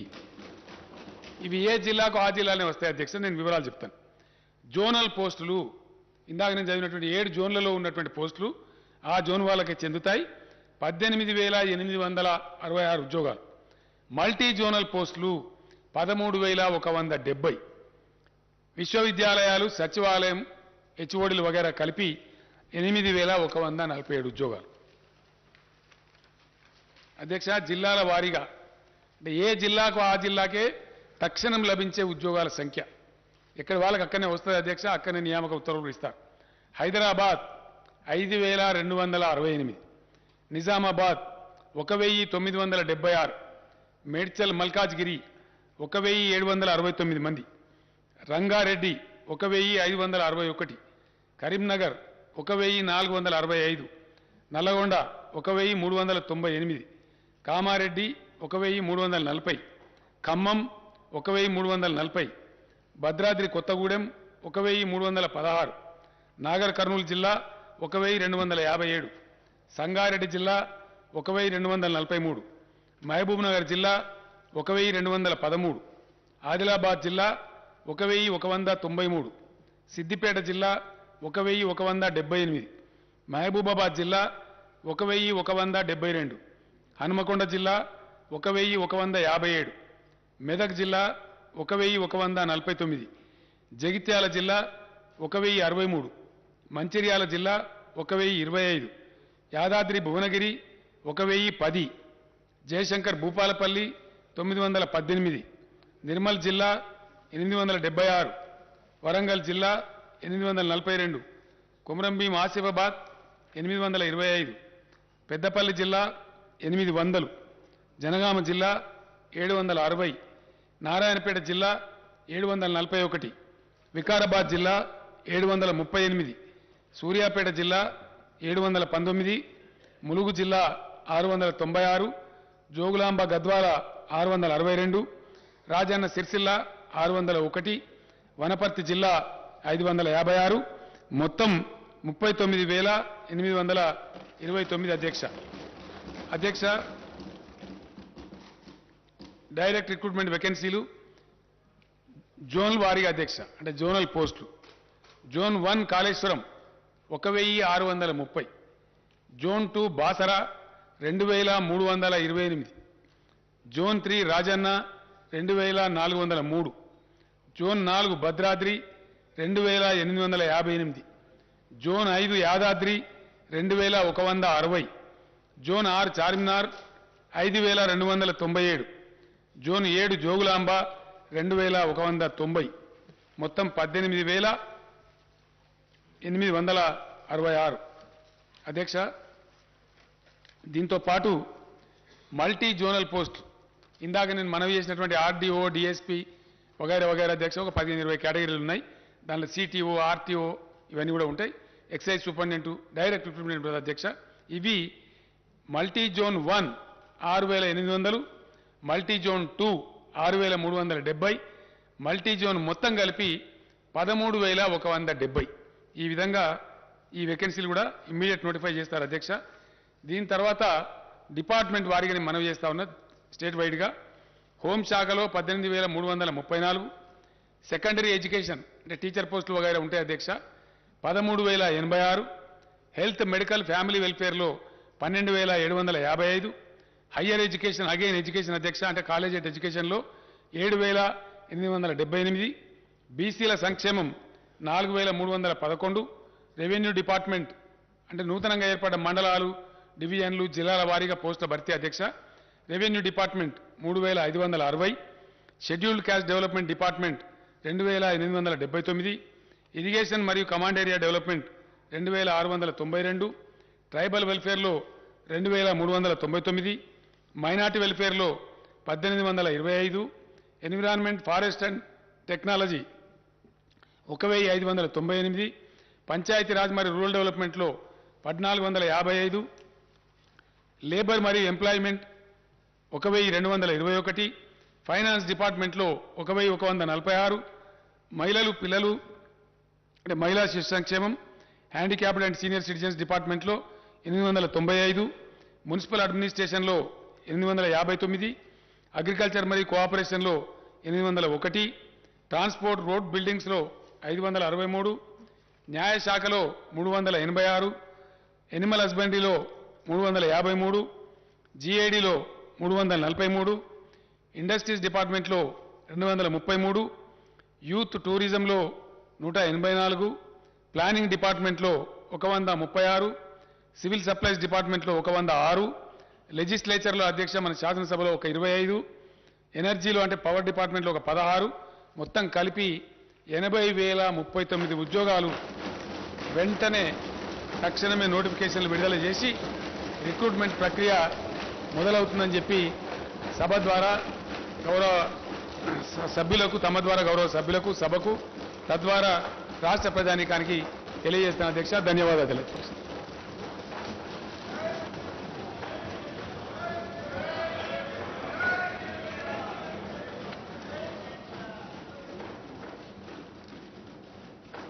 There are some announcements. All the papers included in today's agenda are deemed to have been placed and laid on the table of the House. I am to announce to the House that cut motions to the demands for grants for the budget 2022-23 will be received up to 2 p.m. today, the 9th March 2022. One more announcement. I am to announce to the House that I have nominated the following members to be on the panel of chairmen for the second meeting of 8th session: Sri Dharamsot Reddy Nayak, Sri Muhammad Mozam Khan, Sri Hanuman Sinde, Sri Manchireddy Kishan Reddy. Now, general discussion on the annual finance statement budget for the 2022-23. I request Sri Akbaruddin Owaisi Garu to initiate the general discussion on the annual finance statement budget for the year 2022-23. Honorable Speaker, sir. Sir, before I go on the discussion on the budget, state budget for the year 2022 and 2023, I would like to congratulate the Honorable Chief Minister Sahab for making the announcement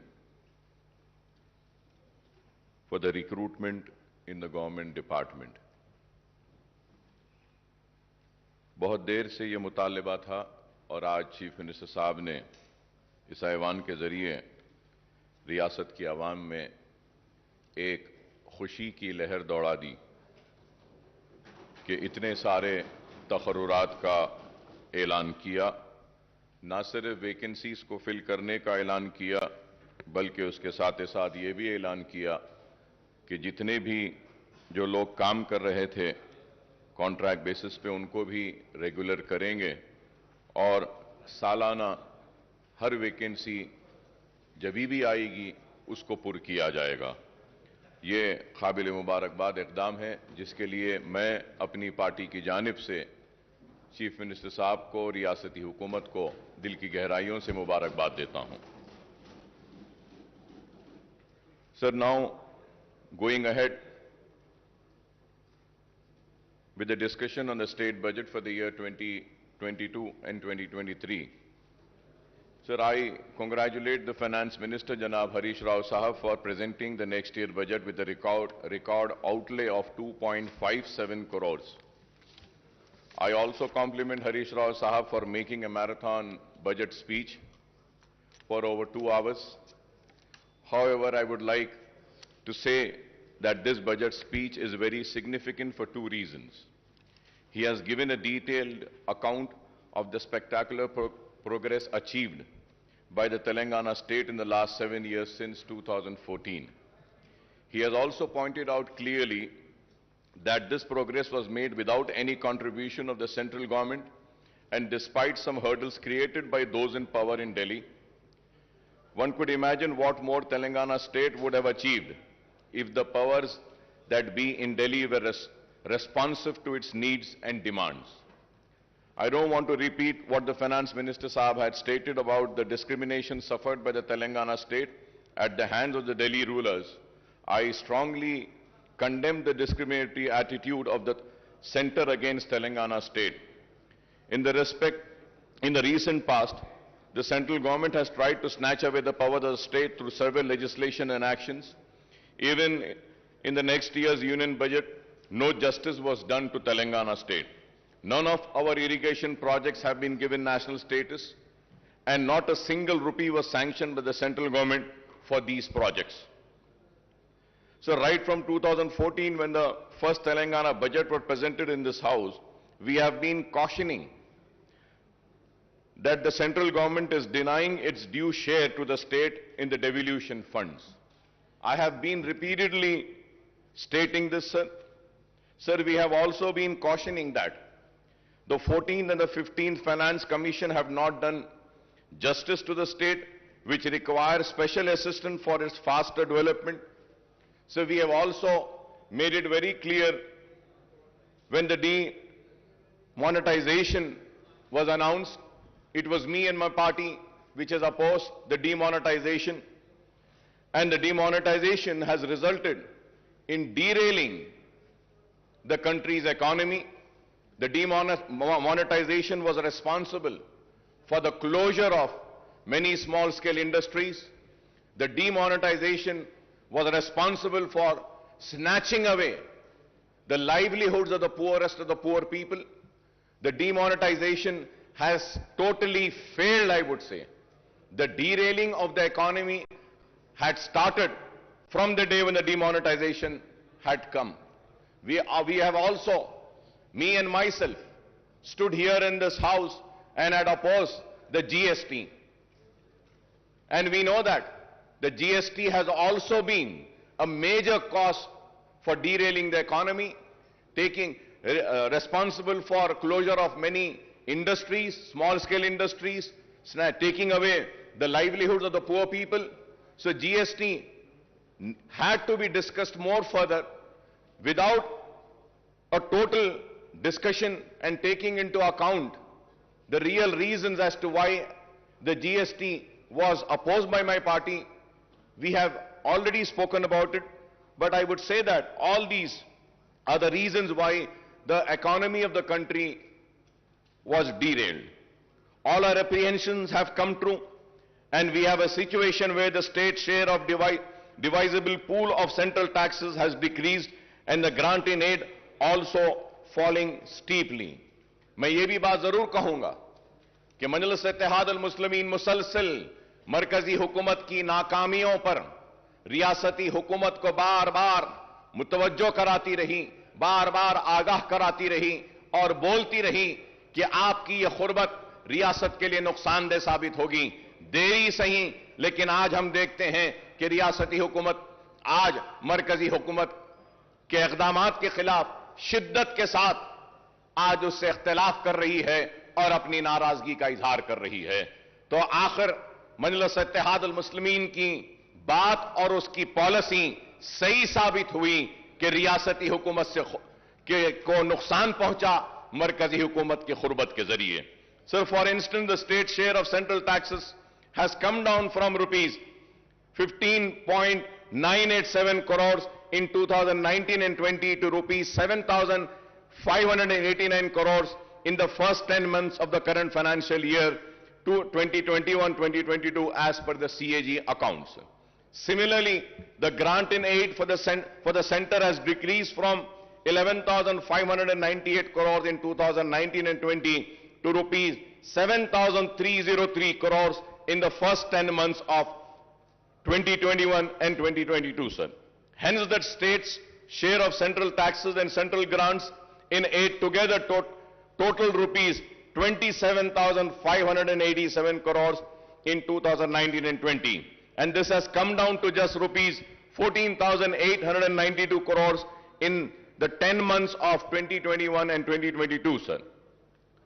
So the direct consequence of lack of adequate central grants and share in divisible pool is that the state has to depend mainly on the borrowings to finance a big chunk of its revenues and capital expenditures.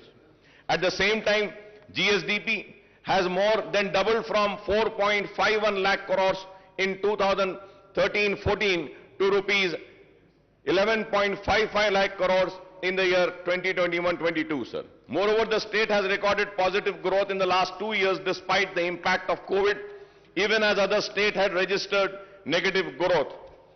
It is gratifying to note that Telangana's per capita income has risen from rupees 1.24 lakh in 2014 and 15 to rupees 2.79 lakhs in 2021-22, which is significantly higher than the average national per capita income, sir.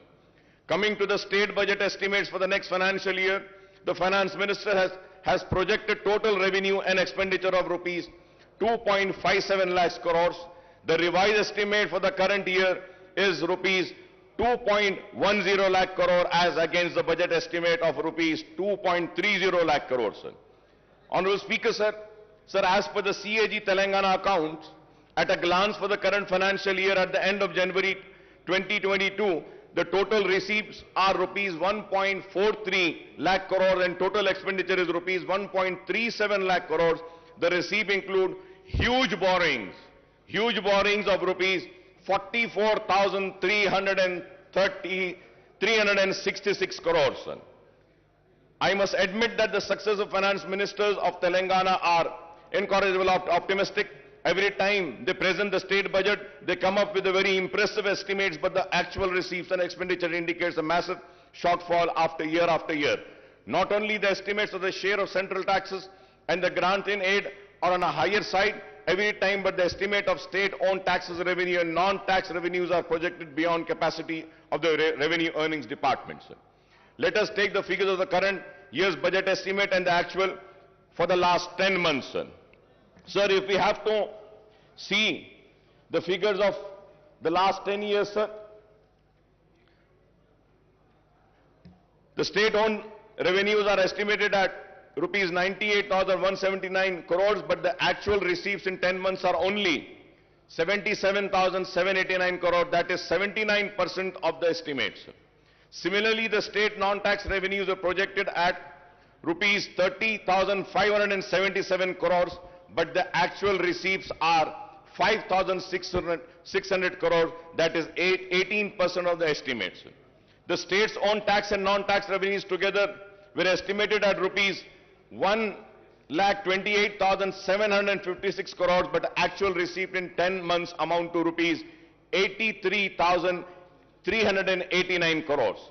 The state is supposed to earn rupees 45,367 crores to achieve the year's budgeted target of rupees 35,367 crores as per the revised estimate.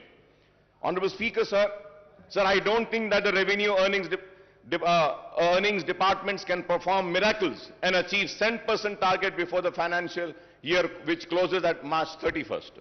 A direct consequence of the shortfall in revenue receipt is the huge shortfall in the state expenditure on both welfare schemes and developmental activities, sir. The statement of CAG report on state budget, sir, which clearly gives a picture to us. If we have to see, Honorable Speaker, sir,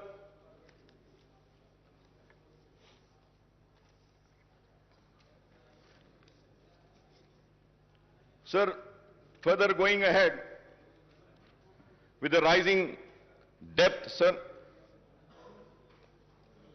Telangana outstanding public debt will reach rupees 3,29,988 crores in 2022-23, accounting for 25% of gross state domestic product, sir.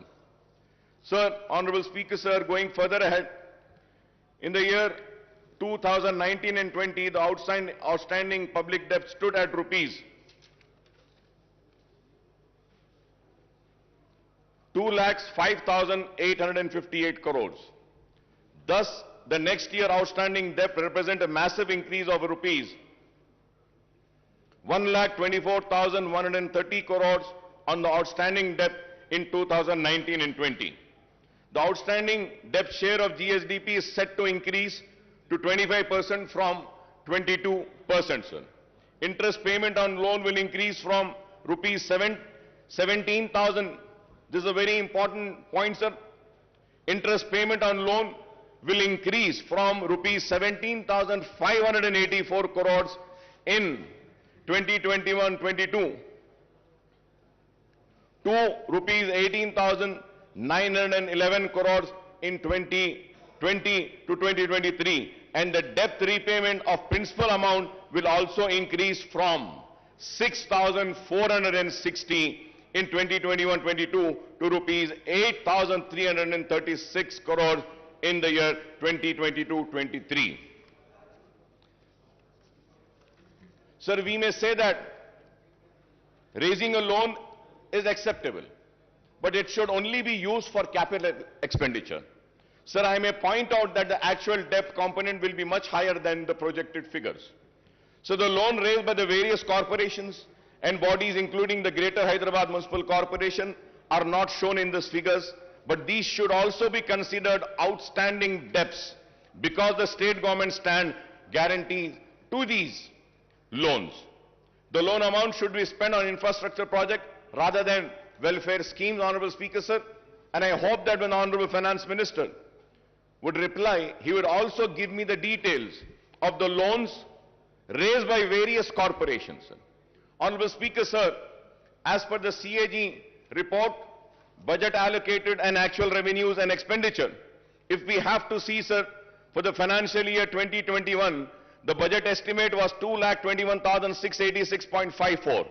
Then the actuals were 1,42,688. That amounts to 64% only. When we see 2021, the budget estimate was 1,76,393.20. The actuals were 1,45,599.95. The percentage is 82.54. 2019 and 20, 1,37,226.53. Actuals were 1,32,508.87. Percentage was 96.56. 2018 and 19, 1,67,859.35. The actuals were 1,25,554.70. That is 74.80. 2017 and 18, budget estimate was 1,44,986.52. The actuals were 1,15,887.35. 2016 and 17, budget estimate 1,27,266.59. The actuals were 1,17,799.40. That is 92.56%. 2015 and 16, 1,11,974 was the budget estimate. 1,11,974.82. The actuals were 96,051.29. That amounts to 85.78%. 2014 and 15, the budget estimate was 97,563.61. The actuals were 63,323.29. That was 64%, sir. Sir, when we see the budget estimate and the actuals, now let us see the table of the expenditure. Sir, when we see the expenditure for the year 2021 and 2022, sir, again if we see the budget estimate was 1,98,430.21, but the actuals were 1,37,190.44. That was 69.14 in the year financial year 21-22. When we go to financial year 2020 and 2021, the budget estimate was 1,60,731.00, but the actual expenditure was 1,34,731.68. That is 83.82%, sir. For the financial year 2019 and 20, the expenditure budget estimate expenditure was 1,28,330.51, but the actuals were 1,23,809.09. 2018 and 19, the actual expenditure was, budget estimated was 1,58,823.80, but the actual expenditure was 1,16,804.25, that amounts to 73%, sir. Sir, again, if we see 2017, the budget estimate for the expenditure was 1,39,441.00, but the actuals were 1,09,384.62, that amounts to 78.45%, sir. 2016 and 17, 1,26,519.49 was a budget estimate for expenditure, but the actuals were 1,14,397.62, that amounts to 90.42, sir. So 2015 also, it was 1,09,582.72, and the actuals were 90,818.44. In the year 2014 and 15, 94,890.50, but the actual expenditure was 61,840.48, sir. So now, if we are seeing these figures, so it is very clear that what has been the actuals and what has been the expenditure, what has been the budget estimate for the receipts and what has been the actuals, and also the expenditure, what was the budget estimate for the expenditure and what has been the actual, sir. Sir, now going further ahead, sir, the state government claims that the Telangana is at the bottom of the list in the terms of Gsdp ratio on public debt. In 2021, the outstanding loan was 2,44,119 crores, and in 2021 and 22, it stood at 2,85,120. If I am wrong, I may be corrected, sir. But as per my research and my work which I have done, the outstanding loan for the year 2021 is 2,44,119 crore, and in 21-22, it stood at 2,85,120 crores, sir. The loan raised for the open market would amount to rupees 2.89 lakh crores out of the rupees 3,29,988 crore outstanding debt in the coming fiscal year, sir. These figures, if are wrong, I may be corrected, sir. So the budget has proposed to borrow rupees 53,970 crores through market borrowing in 22-23 against 47,500 crores in the year 21-23. In 2021, 20 and 2021, the market borrowings were 43,784 crores. The overall debt burden of the state government will stand. The important point, Honorable Speaker, sir, the overall debt burden of the state government will stand at 3,29,988 crores, including market borrowings of rupees 2,89,873 crores loan from the central government, amounting to rupees 7,188 crore loan from autonomous bodies, rupees 13,591 crores special security, small saving and provident fund, etc., rupees 19,336. So this is the state of loans. So I would like to welcome the important announcement made by the Finance Minister Saab in the budget speech. The government has increased the Aarogyasri reimbursement limit from rupees 2 lakh to 5 lakhs for routine procedures and up to 10 lakhs for transplant. However, Honorable Speaker, sir, the allocation for Aarogyasri has come down from rupees 720 crores to 605 crores in the next year's budget, sir. Sir, at the same time, Honorable Speaker, sir, I would like to bring across is that the rates which have been fixed by Aarogyasri are the rates which have been fixed long back, more than 15 years back. The rates were fixed. The rates needs to be revised. The revision of rates are very important. Many private hospitals are not admitting. the Aragashree patients. The reason is that the rates are very low. And most important, Honorable Speaker, sir, जब एक बीमार critical condition में आता है, critical care के लिए जब आता है और उसको सीसीयू में अगर ले जाना पड़ता है, Honorable Speaker, sir, the rates of Aragashree are only 4,000 rupees. Critical care unit में 4,000 में तो इलाज नहीं हो सकता. Sir, many hospitals in CCUs, they charge 40,000, 50,000, and few hospitals charge 1 lakh rupee a day. And the hospitals which MIM party runs, 2 hospitals we run. Sir, in those hospitals we charge only 11,000. No profit, no loss basis. But still, Aragashree is giving only 4,000 rupees. So with this, we cannot treat the poorest of poor patient. So kindly through you, I request the Honorable Health Minister, also the Finance Minister, to kindly look into this and please revise the rates of Aragashree, because it's the responsibility of the government to provide good health care and good education to the people. Sir, going further ahead, sir, the diet charges for cancer and TB patients have been increased from rupees 56,000 to rupees 112 and rupees 40 to rupees 80 for other patients, and this is welcome relief, sir. Sir, I may recall that in the previous budget session also I had raised the issue of pending bills of the private hospitals under Aragashree, but the issue is yet to be sorted out, and I hope that these issues are being taken care, sir. Sir, I also welcome the announcement that the first women university in the state of Telangana will be established soon. I understand that the University College for Women at Koti, which is an autonomous college under Osmania University, will be upgraded to be a women's university.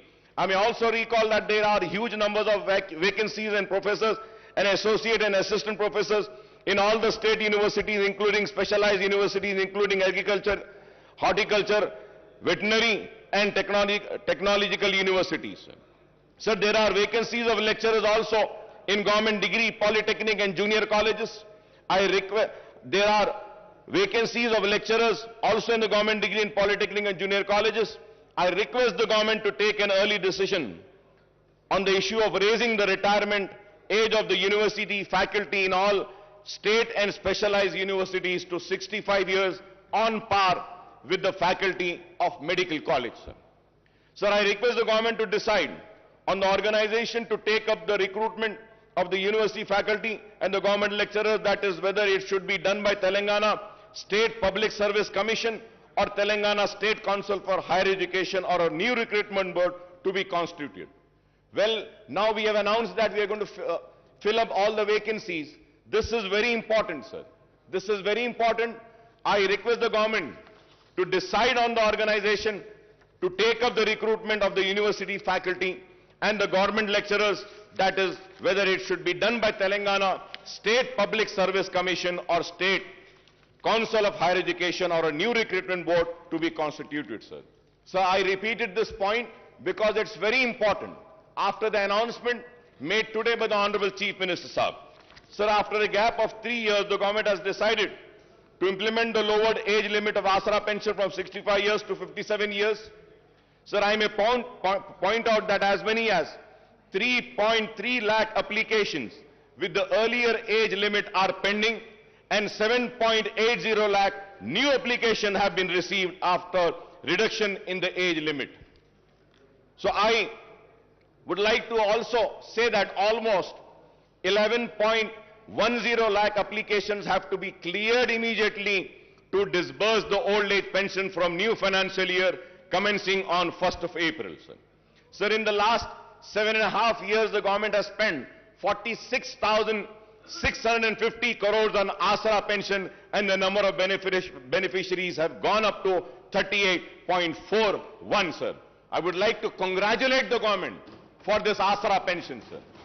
It is very good, sir, that we are doing a wonderful work in Asra pension, and I think it is the only state in the entire country which has given or sanctioned so many applications, sir. So with this, the sanction of pending applications, the number of beneficiaries may reach 50 lakhs and this may require much higher outlay than the proposed rupees 11,728 crores in the next financial year, sir. Sir, when it is going to go to 50 lakhs, I don't think 11,78,000 crores which has been allocated for the next budget would not be sufficient. This needs to be looked into. Going ahead on the education, sir. Sir, we also have welcomed Mana Uru Mana Badi and Mana Basti Mana Badi program launched by Honorable Chief Minister Janab KCR Saab on Monday. The government has taken the initiative to introduce English medium in all the government schools on par with corporate school. Under the Mana Badi scheme, provision of infrastructure in all the government schools will be taken up in phased manner. However, while infrastructure development necessary, what is more important is that the filling up of all teaching, non-teaching posts in the government schools, which has been announced today by the Honorable Chief Minister Saab. And about 26 lakh students are studying and 1 lakh teacher posts are sanctioned in the government schools across the state. Official estimate that there are about 25,000 vacancies, and I hope after the announcement of today, the vacancies, including the Urdu medium vacancies of 530 teachers posts of all types of posts in the school education department, first promotion would be completed in the district level, which are pending for the last 20 years. The remaining posts will be filled through direct recruitment, and but out of the 4,379 posts of headmaster, 1,946 posts are vacant, and I hope after today's announcement, these vacant posts will be filled. In 594 mandals and 528 mandal education officers posts are also sanctioned. Only 20 regular MEOs are working, and remaining 508, that is 95% in charge, are working as MEOs. Sir, we have also made a repeated demand, and once again I would like to come on record and say that about a separate DSC to be conducted for Urdu medium. Sir, we had meetings with the Honorable Education Minister, Madam Sabita Indra Reddy साहिबा के साथ हमारी meetings हुई, लेकिन आज तक भी separate Urdu DSC का हुआ नहीं. डी रिजर्वेशन जो होना है वो भी नहीं हुआ आज तक, और उर्दू मीडियम के स्कूल्स में हमने बहुत सारी बातें रखी थी, वो भी नहीं हुआ. And at the same time, sir, so for so many years, the sweepers and attenders post in school education department are being removed, sir. निकाल दिए गए साहब. आपको हैरत होगी साहब, पूरे रियासत में झाड़ू देने वाले और अटेंडर्स के जो पोस्ट है स्कूल एजुकेशन में, वो निकाल दिए गए. और हमने देखा है कि टीचर्स झाड़ू दे रहे हैं, टॉयलेट्स को साफ करने वाले कोई नहीं है. This is a very important issue which needs to be taken up, which needs to be addressed, sir. Sir, there are 85 mandal in charge MEOs are looking after one mandal each. One MEO is in charge of 7 mandals. 8 MEOs are in charge of 5 mandals each. 24 MEOs are handling 4 mandal each. 59 MEOs are overseeing 3 mandal each, and 87 MEOs are managing 2 mandal each, sir. So the state has 33 districts, but the government has not sanctioned the DO post for all the districts. For all the districts, we need to have DOs, sir. Out of the 12 DO sanctioned posts, only 7 DOs are working, and there are 5 vacancies, and we are told that 26 districts, only in-charge DOs are running the show. In Telangana state, 66 deputy DOs posts are sanctioned, but only 6 deputy DOs are working, and remaining 60 posts are vacant, and I hope that these vacant posts would be filled by the announcement made by the Honorable Chief Minister Saab today. Also, 70 senior lecturer posts are vacant. Out of 166 Telugu lecturer posts, 152 are vacant, and only 15 are working, and out of 40 Urdu lecturer posts, 37 are vacant, and only 3 are working, and I hope that these vacancies will also be filled up by the announcement made by the Honorable Chief Minister Saab. Sir, at the same time, sir, so Honorable Speaker, sir, I might sound very bad, and my friends and colleagues might feel very offended, but sir, I am not here to offend anybody. I am here to bring to your kind notice, sir. Sir, we have a sanctity of this house. Sir, we have to maintain the decorum of this house. We have to keep the honor of this house alive. Sir, in this house, the leader of the house, Chief Minister Saab, had announced on my request and on my demand, sanctioning 20 crores to Falaknuma Educational Campus. He had announced sanctioning amount to Chanchalguda Educational Campus. He announced the same to Hussaini Alam and Golconda Educational Campus. And the announcement has been made 3 years back, sir. आज तक एक पैसा नहीं दिया गया साहब।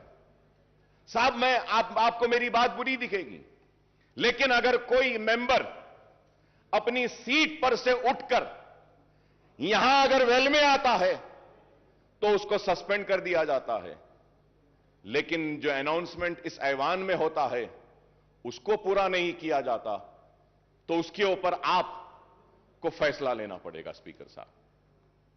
अगर नहीं करना है तो अनाउंस ना कीजिए, मेहरबानी होगी नहीं करिए। इस ऐवान के लिए कह रहा हूं मैं, इसके वखार के लिए, इसकी इज्जत के लिए कह रहा हूं।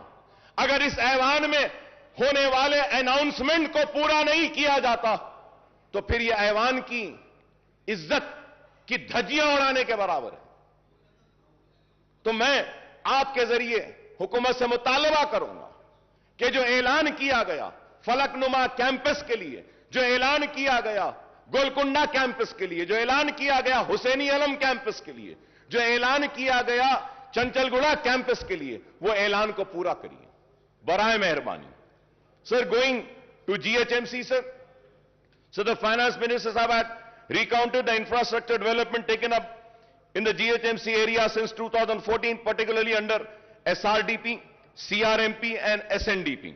However, the fact remains that the state government has not provided grants to the GHMC for taking up these work, and hence the GHMC has to go for massive borrowings from the banks and also raising the municipal bond to finance these projects.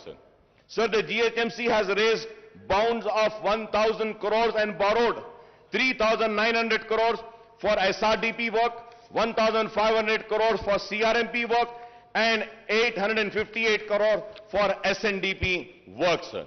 Some of the SNDP works costing to rupees 225 crores are taken up in the surrounding municipality and municipal corporation with the GHMC borrowing.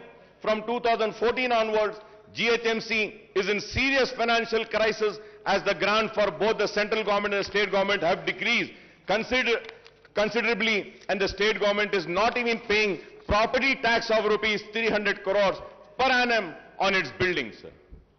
जो government के building हैं उसकी property tax के जो 300 करोड़ है वो भी GHMC को नहीं दी जाती. On the other hand, the GHMC is paying 1 crore every day, that is rupees 365 crores per annum for repayment of loan and interest on borrowing. Honorable Speaker, sir, every day the GHMC is paying 1 crore.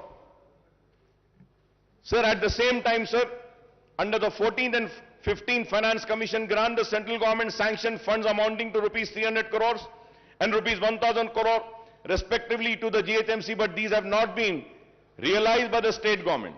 With the introduction of TSB pass for building permission, the building permit fees is deposited with the state treasury and the GHMC is not getting this amount. Sir, मैं घर बनाना चाहता हूं, घर बनाने के permission के लिए पैसे भरता हूं, वो पैसे GHMC में नहीं आते हैं सर, वो गवर्नमेंट ट्रेजरी में चले जाते हैं.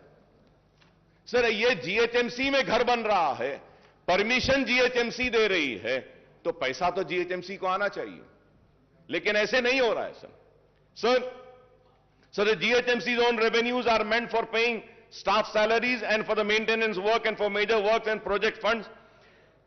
Projects funds have to be sanctioned by the state government. I want to know how many projects in GHMC are funded by the state government from 2014 onwards, sir. GHMC के जो भी projects हैं, government की तरफ से क्या दिया जा रहा है? Now maintenance and new works in GHMC have come to a halt from July 2021 and onwards, since payments were not made to GHMC contractors. The contractors' dues are rupees 300 crores, and the government should release the fund for development of work to GHMC to clear this fund. Most of the 2,000 contractors at GHMC are PT contractors whose livelihood depends on GHMC work. Sir, I also have the statement, sir. Abstract of MAUD department budget for 7 years. For 7 years when we see, sir, Commissioner and Director of Municipal Administration, Hyderabad Metro Water Supply Sewerage Board, the Mission for Elimination of Poverty Municipal Areas, MEPMA, then Amrut Smart City, Musi River Fund Development Limited, Hyderabad Road Development Corporation Limited, Hyderabad Metro Rail. Isme, sir, 11th is Greater Hyderabad Municipal Corporations. So the budget estimate, Honorable Speaker, sir, was 8,920.36 crores. Budget release, 236.11. Only, sir, 236.11. This is for the financial year 2014 and 15 se lekar for the year 2021-22 tak. Last 7.5-8 years में 8,990.36 करोड़ का ऐलान किया, लेकिन budget release 236 crore का हुआ और expenditure. Sir, now we have to see what has been the expenditure. Sir, out of 8,920, 236.11 was released, and the expenditure is how much, sir? Only 2 crore 65 lakhs. 2 crore 65 lakhs. If I am wrong, I may be corrected. If I am wrong, I may be corrected. These are the figures which has been given. So it is very sad, sir. Sir, also, in this house, sir, an announcement was made about the notarized document to be treated as registered document. Ministers की एक committee भी बनाई गई. Sir, आज तक भी कुछ नहीं हुआ. सर, मैं आपके जरिए हुकूमत से फिर से अपील करना चाहता हूं कि नोटराइज डॉक्यूमेंट को रजिस्टर्ड डॉक्यूमेंट ट्रीट करिए. कई लोग परेशान हैं, कई लोग अपनी जमीन बेच नहीं सकते, कई लोग आज घर नहीं बना सकते हैं, खर्च नहीं ले रहे हैं. इस ऐवान में ऐलान किया गया कि नोटराइज डॉक्यूमेंट को रजिस्टर ट्रीट किया जाएगा. मैं उम्मीद करता हूं कि हुकूमत जल्द अज जल्द इस पर भी गौर करेगी. Honourable speaker, sir, in the last, or I would say in this session only 5 months earlier, 5 महीने पहले, ये नया सेशन नहीं है, ये तो वही सेशन चल रहा है. तो आज से 5 महीने पहले ये ऐलान किया गया था कि सीसीपी प्रोजेक्ट लिया जाएगा, चार मीनार पेडेस्ट्रियनाइजेशन प्रोजेक्ट. सर, कब से चार मीनार पेडेस्ट्रियनाइजेशन प्रोजेक्ट चल रहा है? सर, कब कंप्लीट होगा, कब खत्म होगा, कब चार मीनार इस्तांबुल बनेगा? यह एक सवाल है. और उसके बाद जवाब में यह बोला गया कि खुली कुतुब शाह के जरिए चार मीनार पेडेस्ट्रियनाइजेशन का प्रोजेक्ट करेंगे, खुली कुतुब शाह के जरिए नए पुल के पास जो ब्रिजेस है वो बनाएंगे, खुली कुतुब शाह को और काम देंगे. सर, खुली कुतुब शाह का जो पहला जितना बजट लास्ट ईयर दिए थे उससे और कम कर दिया गया.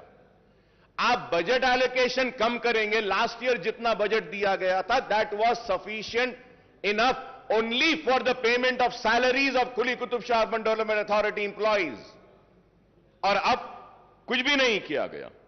Sir, pending works of nalas and sports and the stadiums are still pending. In my constituency, sir, one stadium work was started 10 years back, sir.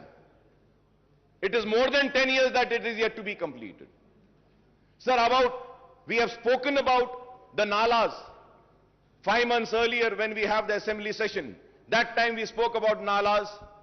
We spoke about the breach जो शिगाफ आया था तालाबों में, जिसकी वजह से नुकसान हुआ था लोगों को, उसके बारे में बात करें. और हमने कई तजावीज दिए. मैं बड़ी मौजरत के साथ ऑनरेबल स्पीकर साहब कह रहा हूं, मेरे दोस्त काबिल दोस्त को बुरा दिखेगा. खराब दिखेगा मेरे काबिल दोस्त को, केटी रामाराव साहब को, जिनकी मैं बहुत इज्जत करता हूं, एहतराम करता हूं। लेकिन ऑनरेबल स्पीकर साहब, इस ऐवान में कहा गया था कि अकबर साहब हम मीटिंग बुलाते हैं, बैठते हैं।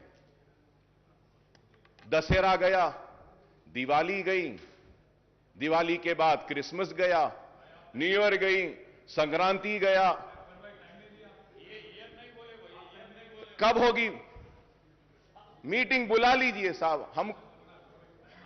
हम आप साहब, हमारे पास पूरा टाइम है, आप जब बोले जब हम आ जाते हैं आपके पास, जब आप बोले आ जाएंगे। एक मीटिंग उसकी बुला लीजिए। Sir, going to Hyderabad metro rail, sir we welcome the announcement that Hyderabad Metro Rail has been allocated rupees 500 crores in the next in the next year's budget for taking up works on the long pending connectivity to the old city from Mahatma Gandhi bus station Imliban to Falaknuma under corridor 2 of 5.5 kilometers.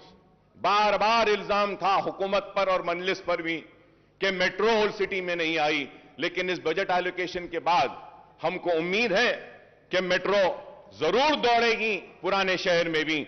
Sir, for metro connectivity to Shamshabad Airport, an allocation of rupees 377.35 crores has been made. The project has been awaiting government nod for the 32 kilometers elevated work from Gachibowli for the last couple of years. The Hyderabad Metro Rail, the government special purpose vehicle which oversees the metro construction, has been provided loan of rupees 1,500 crores too. But we are disappointed, Honorable Speaker sir, but we are disappointed that no allocations have been made for MMTS Phase 2. MMTS Phase 2 के लिए हम बार बार मुतालबा कर रहे हैं। कितने साल से? 6-7 साल से मुतालबा है कि MMTS Phase 2 के लिए एलोकेट करिए फंड्स, लेकिन वो अब तक नहीं हुआ। मैं उम्मीद करता हूं कि फाइनेंस मिनिस्टर साहब MMTS Phase 2 के लिए भी जो रिक्वायर्ड फंड्स हैं उसको भी जारी करेंगे। So the state government has to provide its share of assured 2/3 funds of total cost of 817 crore, but only 129 crores was released. The MMTS Phase 2 project taken up by the South Central Railway should be completed in all respect, connecting the suburbs and providing a cheaper and environmental friendly transport system to the poor and middle class passengers. The MMTS Phase 2 also provides for extending the connectivity to the Shamshabad Airport, and this can be supplement the metro connectivity from Gachibowli. So about 2 BHK with an objective to providing a dignified dwelling of decent size, the government is implementing 2 BHK program. The government has sanctioned 2.91 lakh houses all over the state and 1 lakh in the GHMC area. However, in the 15 assembly segments of Hyderabad district, only 9,453 houses are sanctioned and 24 locations, and there is no 2 BHK housing site in Charminar, Amberpet segment, sir. Sir, in the GHMC area, only 4,504 houses have been completed and only 3,136 houses are actually handed over to the beneficiaries, sir. Most of the housing units in GHMC area are at various stages of constructions, and work has been stopped at most of the site as, again, the same problem, the contractors are not paid their dues for several months. I request through you, sir, कि ये contractors के जो पैसे हैं इसको पे करने के लिए बोली. In the next year budget allocation rupees 12,000 crores is proposed for the 2 BHK program, and I hope that the housing units in GHMC would be completed to hand over to beneficiaries during the year. We welcome the government decision to launch the scheme of providing financial assistance for construction of 2-bedroom housing scheme for people who have their own plots with a unit cost of 3 lakh per house. 3 lakh रुपये गरीबों को जो जिनका खुद की जमीन है घर बनाने के लिए देने का जो ऐलान किया गया है, हम इसका खैर मुकदम करते हैं. It is better late than never, although the proposed unit cost has been brought down from the previous promise of rupees 5 lakhs rupees.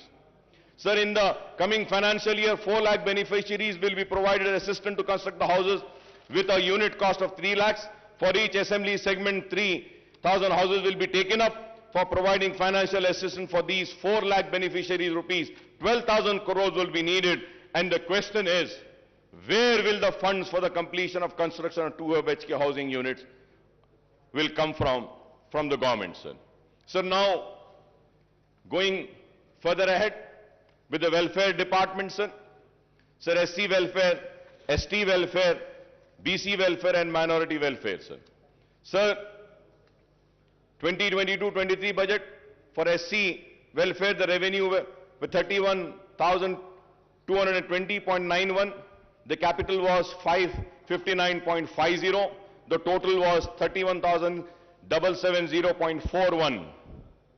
And percentage, if we have to see the allocations, taking in account the entire budget of the state, the percentage is 12.36%, sir.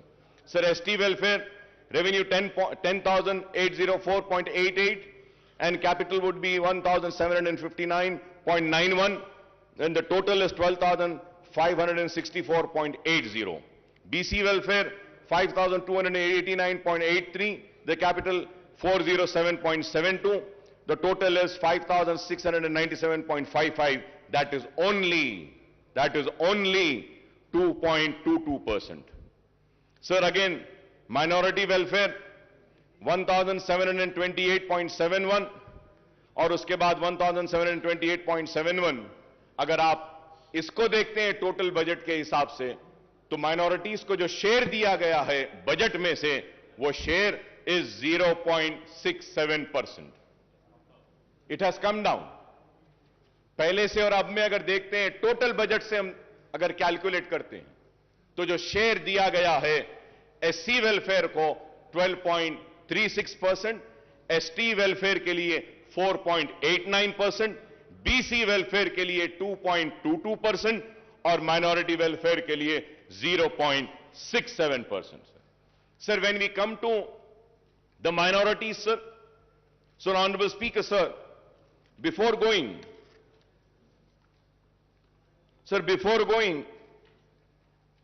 further ahead on minorities, sir, मैं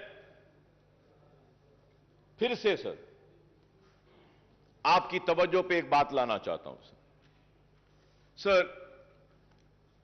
आज से 5 महीने पहले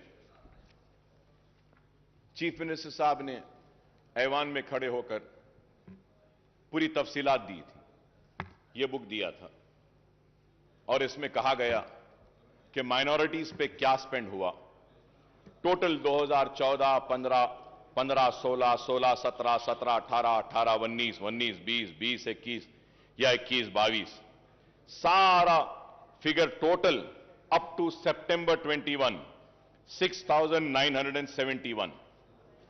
और अगर हम सितंबर को minus कर देते हैं सिर्फ 2021 तक लेते हैं तो ये जो पैसा जो दिया गया है एवरी ईयर 2014, 15, 16, 17, 18, 19, 20 और 21 तक हम ले लेते हैं, 22 नहीं लेते हैं तो द अमाउंट कम्स टू 6,502.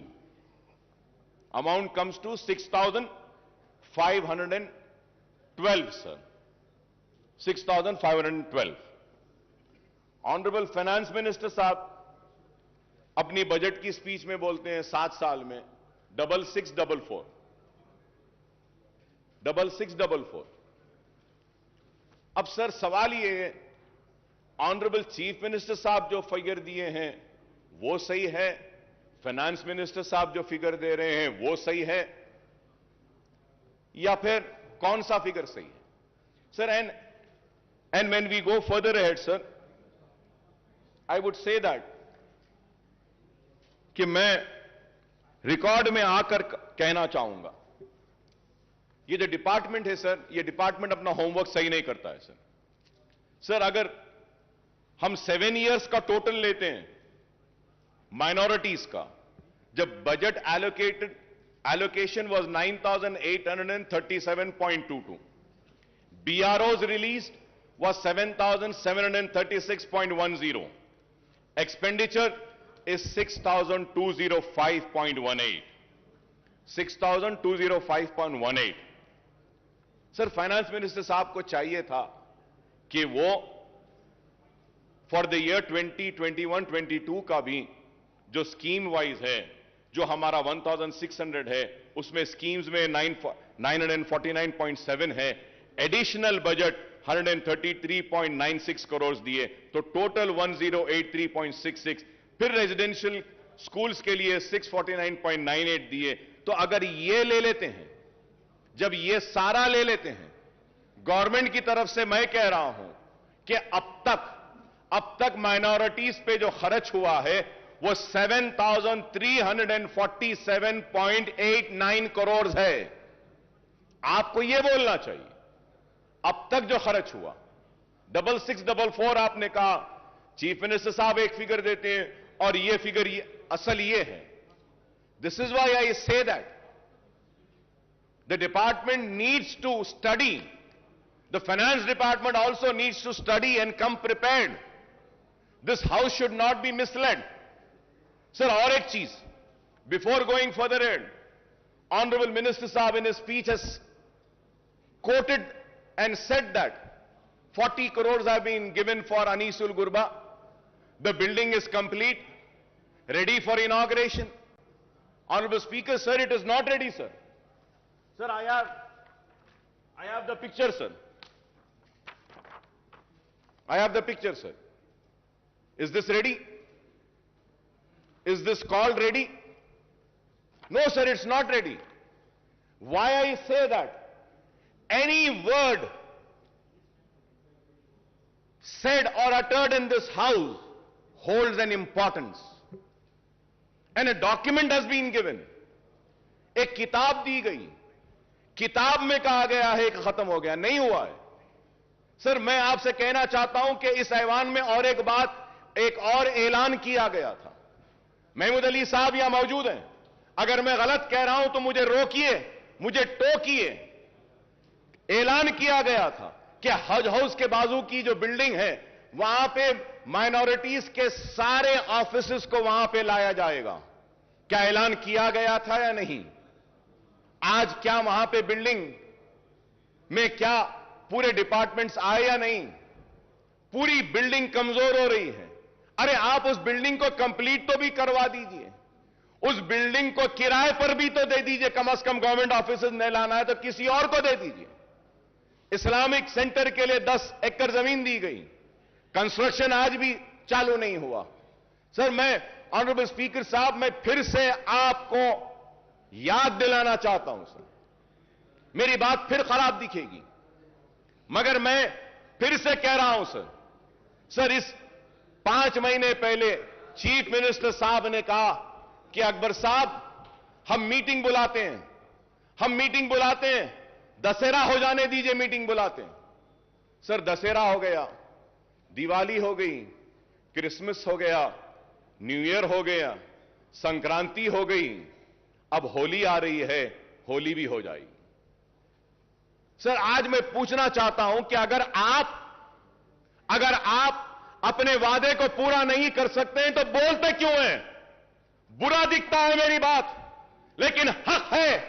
मैंने जो कहा कि आपने मेरे कान को खुश किया, मैंने आपके कान को खुश किया, ये लेने देने की बात कहां से आई? यही बात हुई। बादशाह के दरबार में खड़ा है गाने वाला, गा रहा है, वाह वाह वाह क्या गाया, जमीन ले ले, वाह वाह वाह क्या गाया, जायदाद ले ले, वाह वाह वाह क्या गाया, सोना ले ले, वाह वाह वाह क्या गाया, हीरे ले ले, वाह वाह वाह क्या गाया, मोती ले ले, वाह वाह वाह क्या गाया, ये ले ले, वो ले ले, सब हो गया। बाद में आके बोलते हैं, अरे सरकार मैं इतना अच्छा गाया और मुझे बोले कि तू जमीन ले ले, जायदाद ले ले, मोती ले ले, हीरे ले ले। तो सवाल ये है, तो पूछते हैं कहां है, तो बादशाह पलट के बोलते हैं, अरे लेने देने की बात कहां है बाबा, तूने मेरे कान को खुश किया, मैंने तेरे कान को खुश किया। ये मेरी बात खराब दिखेगी मगर ऑनरेबल स्पीकर सर, मैं आपसे पूछना चाहता हूं, मेरा बदतमीजी होगी, माफी चाहता हूं सर। एक मेंबर इस ऐवान में वेल में आता है तो डिग्निटी और ऑनर इस हाउस की खराब और ये कह के सस्पेंड कर देते हैं, बाहर फेंक देते हैं। इस हाउस में जो ऐलान किया गया उस ऐलान का क्या है, मैं पूछना चाहता हूं। क्या उसकी कोई अहमियत नहीं? उसका कोई वकार नहीं? क्या उसकी इज्जत नहीं? हम पुकारे तो कहां पुकारे, हम चीखे तो कहां चीखे, बताइए। ये ऐवान में आकर पुकारेंगे और ऐवान में बोलते हैं कि करेंगे, बुलाएंगे, इंतजार में खड़े हैं। सरकार का बुलावा कब आएगा? कब आएगा? आज आप बताइए ऑनरेबल स्पीकर सर, हम दर्द के साथ, कर्ब के साथ कह रहे हैं, आलेर की एनकाउंटर पर रिपोर्ट देंगे बोले, आज कातिलों को प्रमोशन हो रहा है, उन जालिमों को तरक्की दी जा रही है और मेरे खून बह रहा है, लेकिन उस पर इंसाफ नहीं। कब मिलेगा आलेर के लोगों को इंसाफ? मेरा सवाल है। आज हम ये बातें करते हैं, जियो निकाला गया, बोला गया कि चार मीनार पेडेस्ट्रियनाइजेशन के पुल को डालेंगे, कहां है बताइए? मैं जरूर यहां खड़े होकर अपने हक की लड़ाई लड़ रहा हूं। Honourable speaker sir, it is very important when we raise an issue, when an assurance has been given, that needs to be fulfilled. अब सवाल यह होगा कि आज इतने रिक्रूटमेंट का ऐलान किया गया, ये भी होंगे या नहीं? क्योंकि मेरे साथ तो यह तजुर्बा, मेरे साथ तो यह हुआ, मुसलमानों के साथ तो यह हुआ। सर, पब्लिक सर्विस कमीशन में एक भी मुसलमान नहीं, पब्लिक प्लीडर एक भी मुसलमान नहीं, माइनॉरिटी कमीशन में नहीं। क्यों बताइए सर? क्या एक मुसलमान को नहीं बना सकते? एक मुसलमान भी वाइस चांसलर नहीं है इतनी यूनिवर्सिटीज में। आप बताइए। मैं पूछना चाहता हूं टीआरएस के मेंबर से, मेरी बात गलत है तो बोलो, क्या मुसलमानों में एक भी काबिल नहीं है जिसको वीसी बनाया जा सकता? क्या मुसलमान में एक भी नहीं है जिसको पब्लिक सर्विस कमीशन का रुकन बनाया जा सकता? क्या मुसलमान में कोई भी काबिल नहीं है कि उसको एक पब्लिक प्लीडर बनाएंगे? मुसलमानों से हमदर्दी की बात है, लेकिन आज यह चीज नहीं हो रही है। इसलिए मैं आपके जरिए हुकूमत से मुतालबा करूंगा कि प्लीज कुछ करिए इस पर। अगर आप नहीं करेंगे तो फिर नहीं होगा। ऑनरेबल स्पीकर साहब, आपको सुन के हैरत होगी, यहां सब टीआरएस के लोग बैठे हैं। मैं इनसे सवाल करता हूं, अपने दिल पर हाथ रखकर बोलो, तेलंगाना आने से पहले औकाफी जायदादों के तहफ्फुज के लिए क्या आप चैंपियन नहीं बने थे? दिल पे हाथ रखकर बोलो।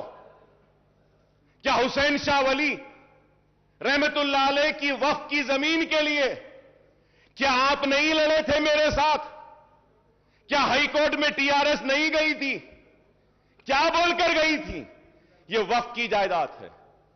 तेलंगाना एजिटेशन, तेलंगाना मिल गया, हुकूमत में आ गए, आने के बाद वही किया। सर, मैं मुझे कंप्लीट करने दीजिए सर। वही किया जो कांग्रेस ने किया, वही किया जो तेलुगु देशम ने किया। नाइंसाफी मुसलमानों के साथ हुई, वो ये हुई कि इख्तिदार में आने के बाद हुसैन शाह वली की जमीन गवर्नमेंट लैंड है बोलती है टीआरएस की हुकूमत। क्या इंसाफ है? हुकूमत में नहीं थे तो वक्फ की थी, हुकूमत में आ गए तो गवर्नमेंट की। पूरी जमीन चले गई, पूरी जमीन चले गई। ऑनरेबल स्पीकर साहब, सुप्रीम कोर्ट में वक्फ बोर्ड मुकदमा हार गया टेक्निकल रीजंस की वजह से। अरे आज दे सकते थे। Please conclude sir, I am concluding sir, but I have to say sir. Sir, मैं बोलना चाह रहा हूं, इसलिए बोलना चाह रहा हूं कि मुझे बोलना जरूरी है सर। सर, पहले तो पूरा असेंबली कट हो गई, 5 दिन 6 दिन चल रही है। क्वेश्चंस आते ने, 5 दिन में एक क्वेश्चन आएगा हमारा, और उसके बाद में अगर कम वक्त में बोलूं तो फिर मेरा इस ऐवान में आना ही बेकार है। मुझे बोलने दीजिए सर। इस वास्ते के मजबूर होकर कह रहा हूं, मजबूर होकर। हजारों करोड़ की जायदाद चले गई, एयरपोर्ट में चले गई। सर, मैं कहूंगा, चीफ मिनिस्टर साहब का बयान अब तक मैं सुन रहा था, रिक्रूटमेंट में कहे कि तेलंगाना के साथ नाइंसाफी हुई। बेशक हुई, इससे इनकार नहीं। आपके आने के बाद इंसाफ मिल रहा है, बिल्कुल मिल रहा है। हक तलफी हुई, आपके आने के बाद हक मिल रहा है। पानी ले लिया गया, पानी मिल रहा है। खेती नहीं होती थी, आज हो रही है। पेंशन नहीं मिलता था, आज मिल रहा है। सब सही है, लेकिन औकाफी जायदादें जो पहले तबाह हो रही थी वो आज भी हो रही हैं, आज भी हो रही हैं। Sir, you remember, sir, Honorable Speaker, sir, you remember an announcement was made that CBCID inquiry will be conducted on work properties. CM साहब ऐलान करें.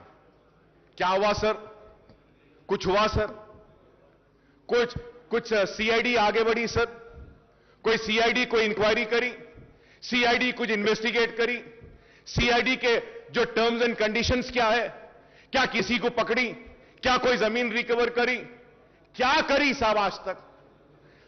बैठे महमूद अली साहब, पूछना चाहता हूं, अजमेर का रुबात कब बनेगा? क्या ऐलान नहीं हुआ? कब बनेगा? बोले थे अजमेर में रुबात, कहां है? सर हम टीआरएस के दोस्त हैं. अगर उनको पूछते हैं तो हमको भी पूछते हैं कि किस बुनियाद पे आप तायीद कर रहे हैं, क्यों तायीद कर रहे हैं. हमसे भी सवाल होता है. नेक नामी आपकी मुतासिर नहीं, हमारी भी होती है. खुदारा मेरी आपसे दरखास्त है कि आप करिए. Honourable speaker sir, there is a scheme. Finance minister साहब is here. I want him to give an assurance on this point when he replies to me. Sir, Government of India is giving matching grant for construction of, जो speech में बोले Finance Minister साहब, construction of minority schools and residential schools. For that, Waqf Board has given land. वहां पे भी Waqf Board की land होना है, वहां पे भी Waqf Board होना है. मल्टीनेशनल्स को गवर्नमेंट देती है, फैब सिटी को गवर्नमेंट देती है, हर एक के लिए गवर्नमेंट देती है, लेकिन हमारे लिए नहीं. आपकी जमीन ही दो. Sir, government of India had given sanction the amount. From last 3.5 years the state government has not given its share. मेरे पास डिटेल्स हैं sir, I have the details. Why are you not releasing your share of funds is the question sir. क्यों नहीं दे रहे? Release कर दीजिए आप. माइनॉरिटी रेजिडेंशियल स्कूल वक्फ बोर्ड की जमीन पर आने दीजिए ना. नहीं आते. सर, निजामिया तिबी कॉलेज का क्या हाल है सर? बिल्डिंग कमजोर हो गई, गिरने पर है. उस्मानिया हॉस्पिटल का क्या हाल है? उस्मानिया हॉस्पिटल की बिल्डिंग कमजोर. सर, बोला जा रहा है कि इतने हॉस्पिटल्स आ रहे हैं शहर के अतराफ. I am finishing sir. Sir, Osmania hospital भी बनाइए, उस्मानिया दवाखाना भी बनाइए. आप 4-4, 5 दवाखाने बना रहे हैं, बनाइए. सर, ऑनरेबल स्पीकर सर, मैं आपको फिर से याद दिलाता हूं, मैं नई बात नहीं कर रहा हूं सर. ऑनरेबल स्पीकर साहब, मैं नई बात नहीं कर रहा हूं. जो बार बार जो हर सेशन में करता हूं वही बात कह रहा हूं. उर्दू को दूसरी सरकारी जबान का मौक़िफ़ दिया गया सर. सर, ये बजट की आज जो स्पीच का जो बुक हमको दिए ना साहब, उसमें तेलुगु था, इंग्लिश था, उर्दू नहीं था. उर्दू नहीं था. बाद में मंगाना पड़ा तो वहां से जाके उर्दू आया हमारे पास. क्यों साहब? उर्दू को दूसरी सरकारी जबान का मौक़िफ़ दिया गया है तो आप उर्दू के साथ इंसाफ करिए.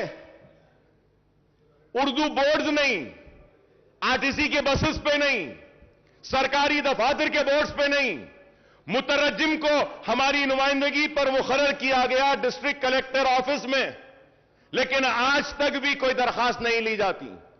सर, उर्दू को उसका जायज हक दीजिए. यह हम मुतालबा करते हैं. हमारा मुतालबा कोई अलग नहीं है सर. जो वादे किए गए मैं वही दोहरा रहा हूं. Sir, honourable speaker sir, when I talk about minorities, sir, मैं आपको फिर से और एक बात याद दिलाता हूं. सर, इस ऐवान में ये पूरे लोग गवाह हैं. चीफ मिनिस्टर साहब ने कहा कि Muslim minorities will be treated on par with SC STs. बोले या नहीं बोले सर? मेरे पास है सर, कौन सी तारीख को बोले, लेकर आया सर. सर, क्या Muslim minorities are given the same treatment as to what the SCs and STs have been given? Sir, Honorable Speaker, sir, you will be surprised, sir, अगर मैं आपके सामने पढ़कर सुनाऊं. आप सुनिएगा sir. Sir, Scheduled Caste Development Department in the state of Telangana has 83 schemes, in which six schemes are centrally sponsored, whereas 49 schemes come under SC sub-plan. Sir, मैं बोल रहा हूं, scheduled tribe department has 91 various schemes in which 6 schemes are centrally sponsored and 56 schemes come under ST sub-plan. कितने? 56. Backward classes. 40 schemes, 4 schemes are centrally sponsored. The BC department has no sub-plan.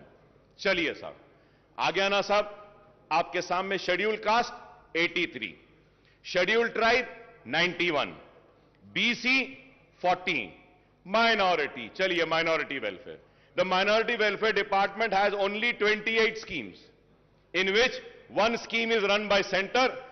The minority welfare department has no other scheme.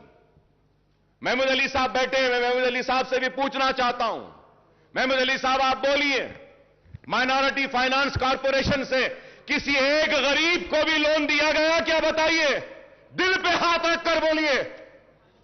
Minority finance corporation से एक को भी नहीं दिया गया sir. Sir 1.5 lakh रुपए देते बोले थे, 3 साल सर, 1 साल नहीं, 2 साल नहीं, 3, ये 4था साल है। 4 साल से एक मुसलमान को अपने पैरों पे खड़े होने के लिए कारोबार का खर्च माइनॉरिटी फाइनेंस कॉर्पोरेशन नहीं दिया। 1.5 लाख एप्लीकेशन पेंडिंग है या नहीं, ये बताइए, क्या क्लियर हुआ?